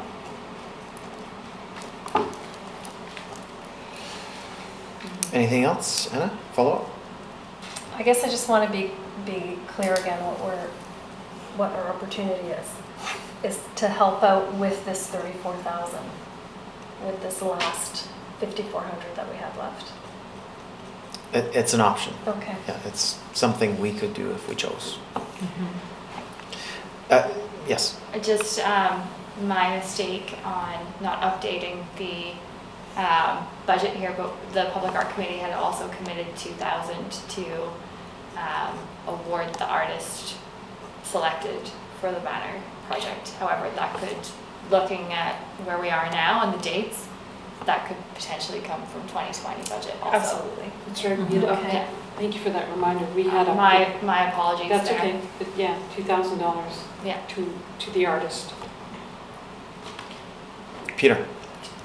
Sorry, this is a funds allocation question. So is it, by doing this, what pressure does it take off Public Works? Because my confusion is, apart from poles, which is a Public Works thing, why the artistic pieces within Public Works, and is that the question we're sort of faced with? It's like there's some pressures within the budgets of Public Works, and this would help enormously because then that would filter down to something else which would benefit the community. Yes, exactly. Right. It's just being highlighted as, it's historically lived with Public Works. Yeah. And I guess there's some questions on whether that is the right place for it to live. That makes sense. Yeah. Because because Public Works, for all of our help, does it's roads and stuff like that. So again, my question is I see the challenge and why it's being brought up, and it's going to help other parts of the community, I can Yeah. support it myself. I can see why. So just to rewind, the high school competition has just kind of come into being. Mhm. We've allocated the money, but we haven't actually spent it. Have we given it to them yet? No. So that competition has been launched. It ends in December. I can't remember the exact date now.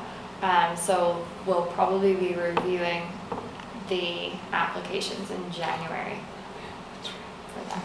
But because it's been allocated already, it's okay to award that in. We're talking about the high school. The high school for competition. Angela's, Yeah. for lack of a better, her legacy piece. It would roll over. Yeah, there's no risk there. To point out, as I pointed out last meeting, the Squamish School Learning Expeditions, that check never went out either, and it's looking like that project isn't going anywhere. Basically it's a wash in terms of your banner competition allocation and the learning expeditions. So we're Unless something miraculously comes out in the next week or two. So we're up $2,000 then? Because that hasn't been. No, you're basically in the same spot. Because I didn't include the. Oh, I see, yeah, so that's it's right, kind of- that's yeah. right, we are in the same spot, okay. Peter? This is probably a longer discussion, but I just want to throw it out there. Mayor had talked about at the beginning of the term of public-private partnerships in projects, and it's about $34,000 budget, which is public works are going, oh, well, we shouldn't be there, and we could probably help with some pressure taking off our budget, which you completely understand. Within the community, there's a bunch of printing companies, stuff like that, and I know the procurement department is new this year, which is awesome, and they'll probably do all that work, but I'm just wondering when a department comes to us and says, well, can we take that out of our budget? That's all well and good if I'm not saying this is an appropriate one, but where there's a public-private partnership, it would be like, instead of 34 grand, it went to 24 grand, instead of us giving us 10, we only give 3 to 5, do you mean? So I'm just throwing that out there for staff for our discussions, that if there's an opportunity for public-private partnership, we should look at that. Noted.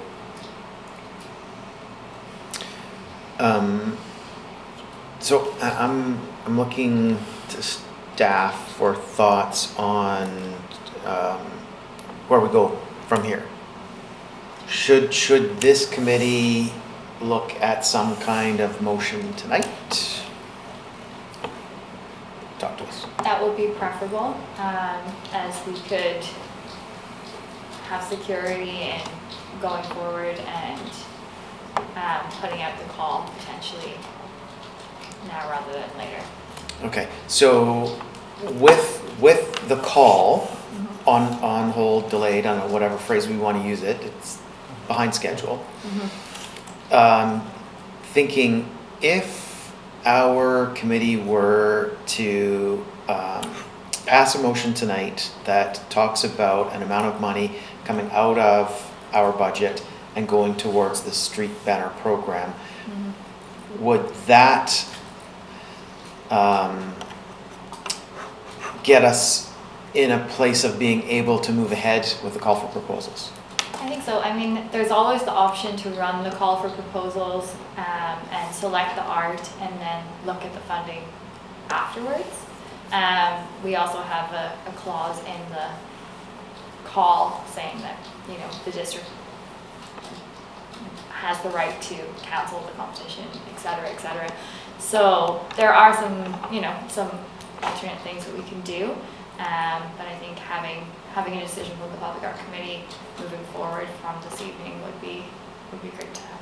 Can you suggest a motion that could get us started?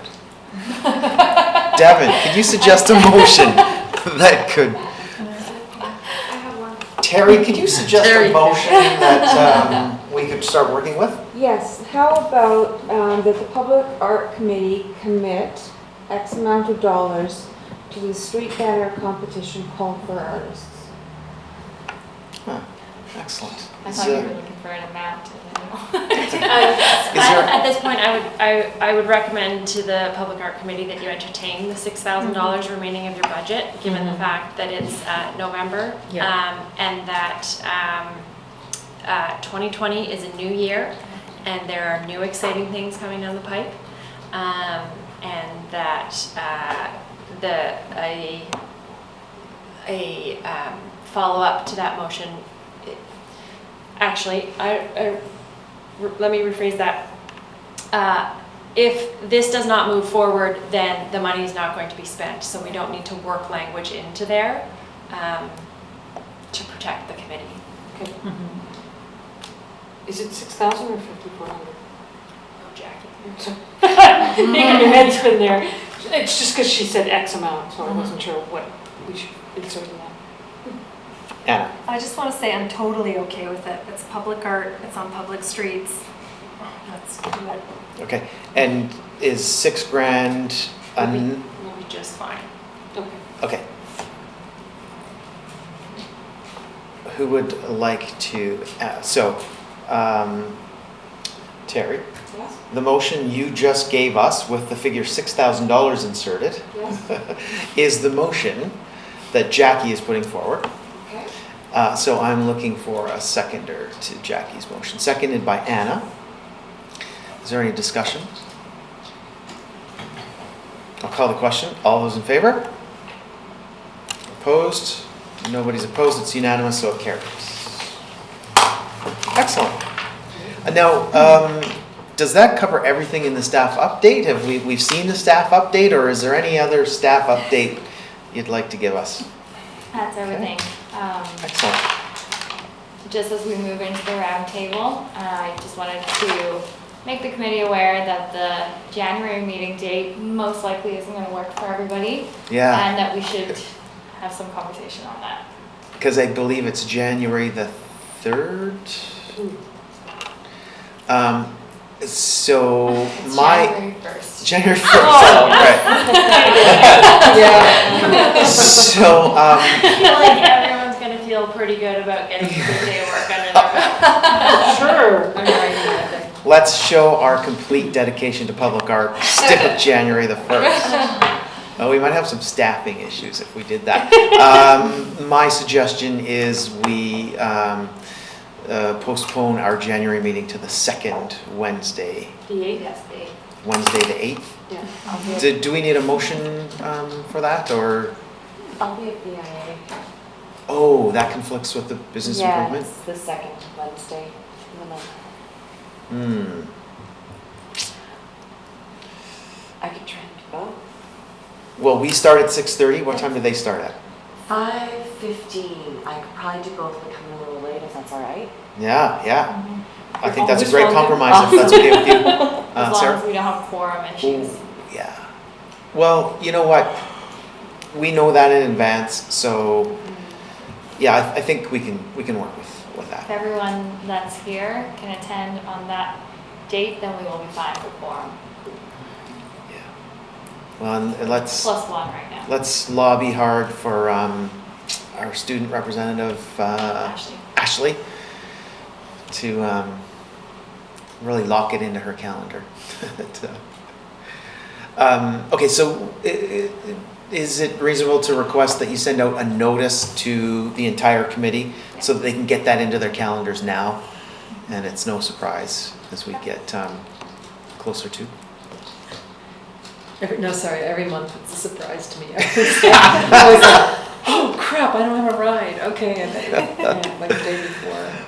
Okay, good. So I'll just point out that number 6 on our agenda, status of recommendations to council. We don't have any updates there. There are no referrals from council, which takes us to the roundtable discussion. And I know that Peter had 2 items. So Peter, can we start with you? Yes. It's really great doing the survey because the reason I wanted to bring this one up is I thought it'd be really relevant to this committee. So Amy had forwarded a contact from an organisation called Mass Culture, and I sent her some links. And Mass Culture, and I'll get my notes, organised only printed a couple of pieces out. That's, so I'm going to use these.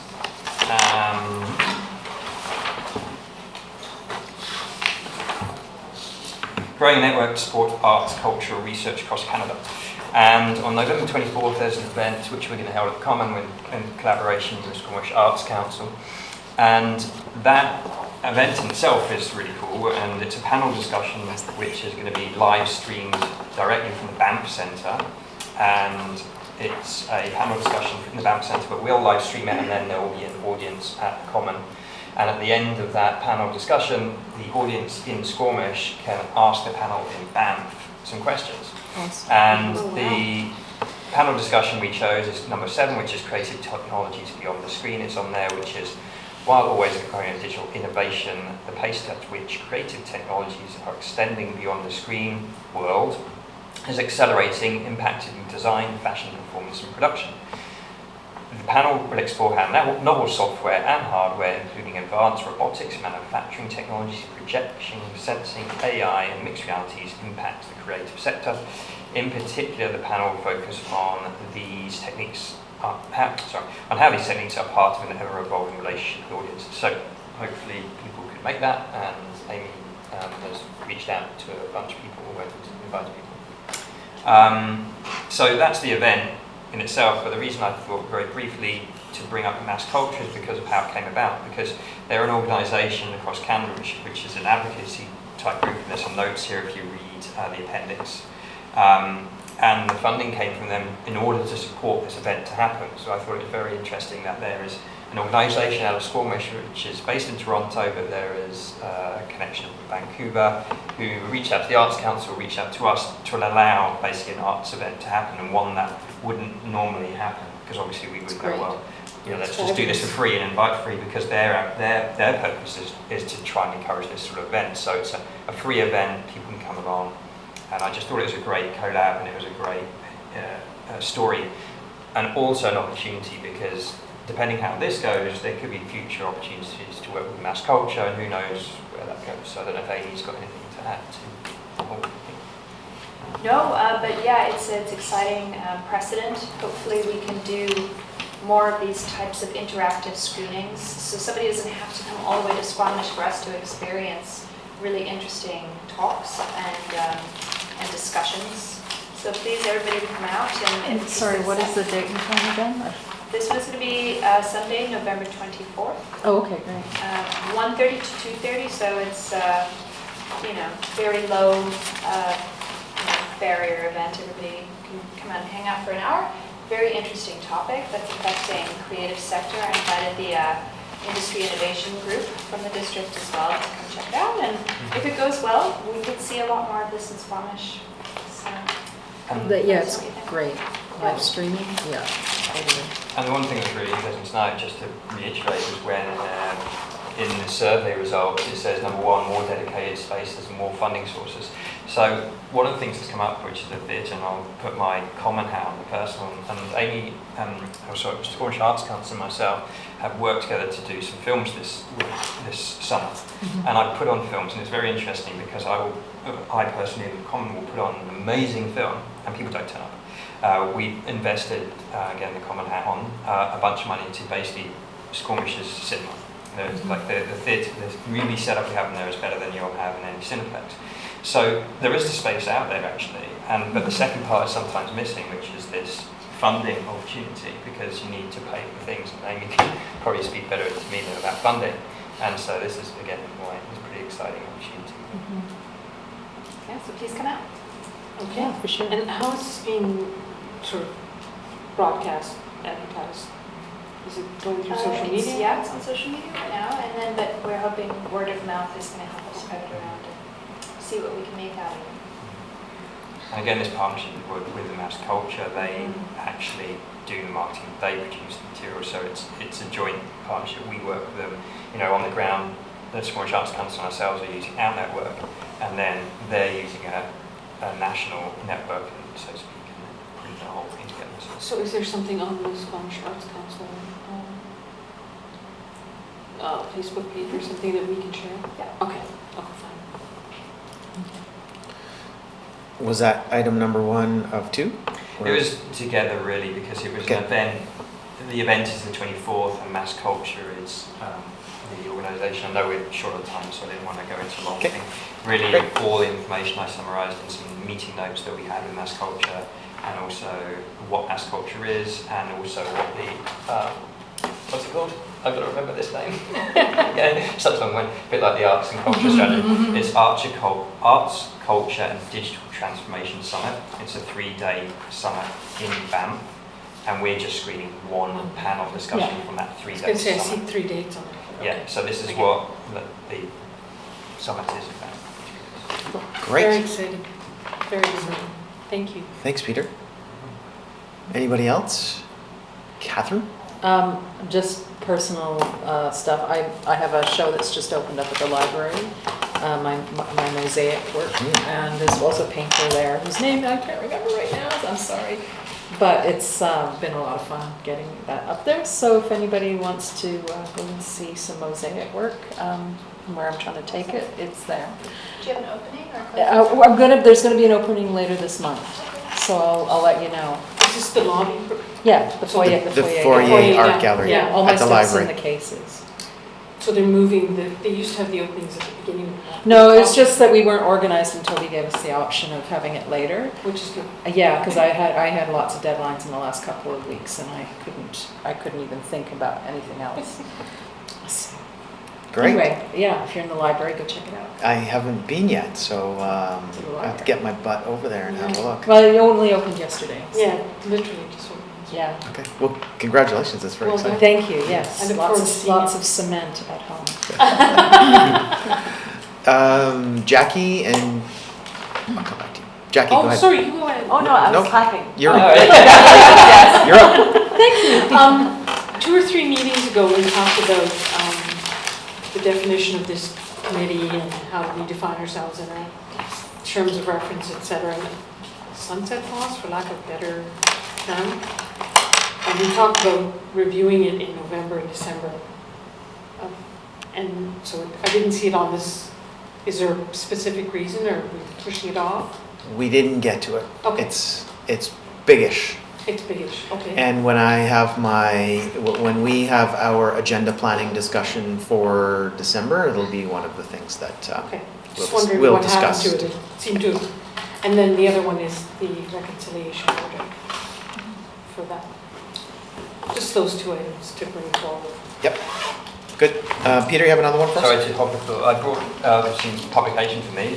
Vancouver Art Crawl is happening. So I brought a couple of When's that things. So happening? if somebody wants, it is November 14th to 17th. So people know. And the reason I questioned you halfway through, actually brought these, is I was going to give them out privately, but this is what I produced from Whistler as an events guide. And I Yeah. actually considered putting in the next issue Squamish events. Yeah. So you could bug me to try and make that happen, maybe. So- Yeah, no, sorry, is this separate to the one that's being put out by the Whistler Arts Council? Yeah, I've been doing this like 10, Oh, 10 okay. years Oh, okay. in Whistler. Yeah. So, it's, So you're making one for Squamish, or are you going no, to include I Squamish just in there? considered, I was like, well, maybe I should try and squeeze some more Squamish events in here, maybe. And then Oh, Catherine yeah. said something this evening, and I was like, well, I should talk to Catherine. Oh, you mean about more promotion? More promotion, Yeah. because again, it was in the survey this Yeah, evening. yeah, talking as the former arts editor at the Peak. Amy. I was just going to say, an underutilized resource that I'm going to start promoting a bit more as well is Arts Whistler spent a lot of money and time developing a really great arts calendar, and they've done it for all of the different sort of areas in the Sea to Sky. So if you go to the Squamish Arts Council webpage, we're actually looped in specifically to the Squamish and Lions Bay area for arts events. So you can just go to our webpage, links into theirs, and you can publish your event, and that goes through from Whistler all the way down to Lions Bay. And it'll give you a snapshot of everything that's happening in Squamish, arts event related. So it's a resource that we can use to start promoting arts events in Squamish. Is it only events, or is it things like the banner project or whatever? It's more for events. Okay. You mean like banner project, like promoting like a call for artists, or? No. Okay, just checking. Yeah. Great.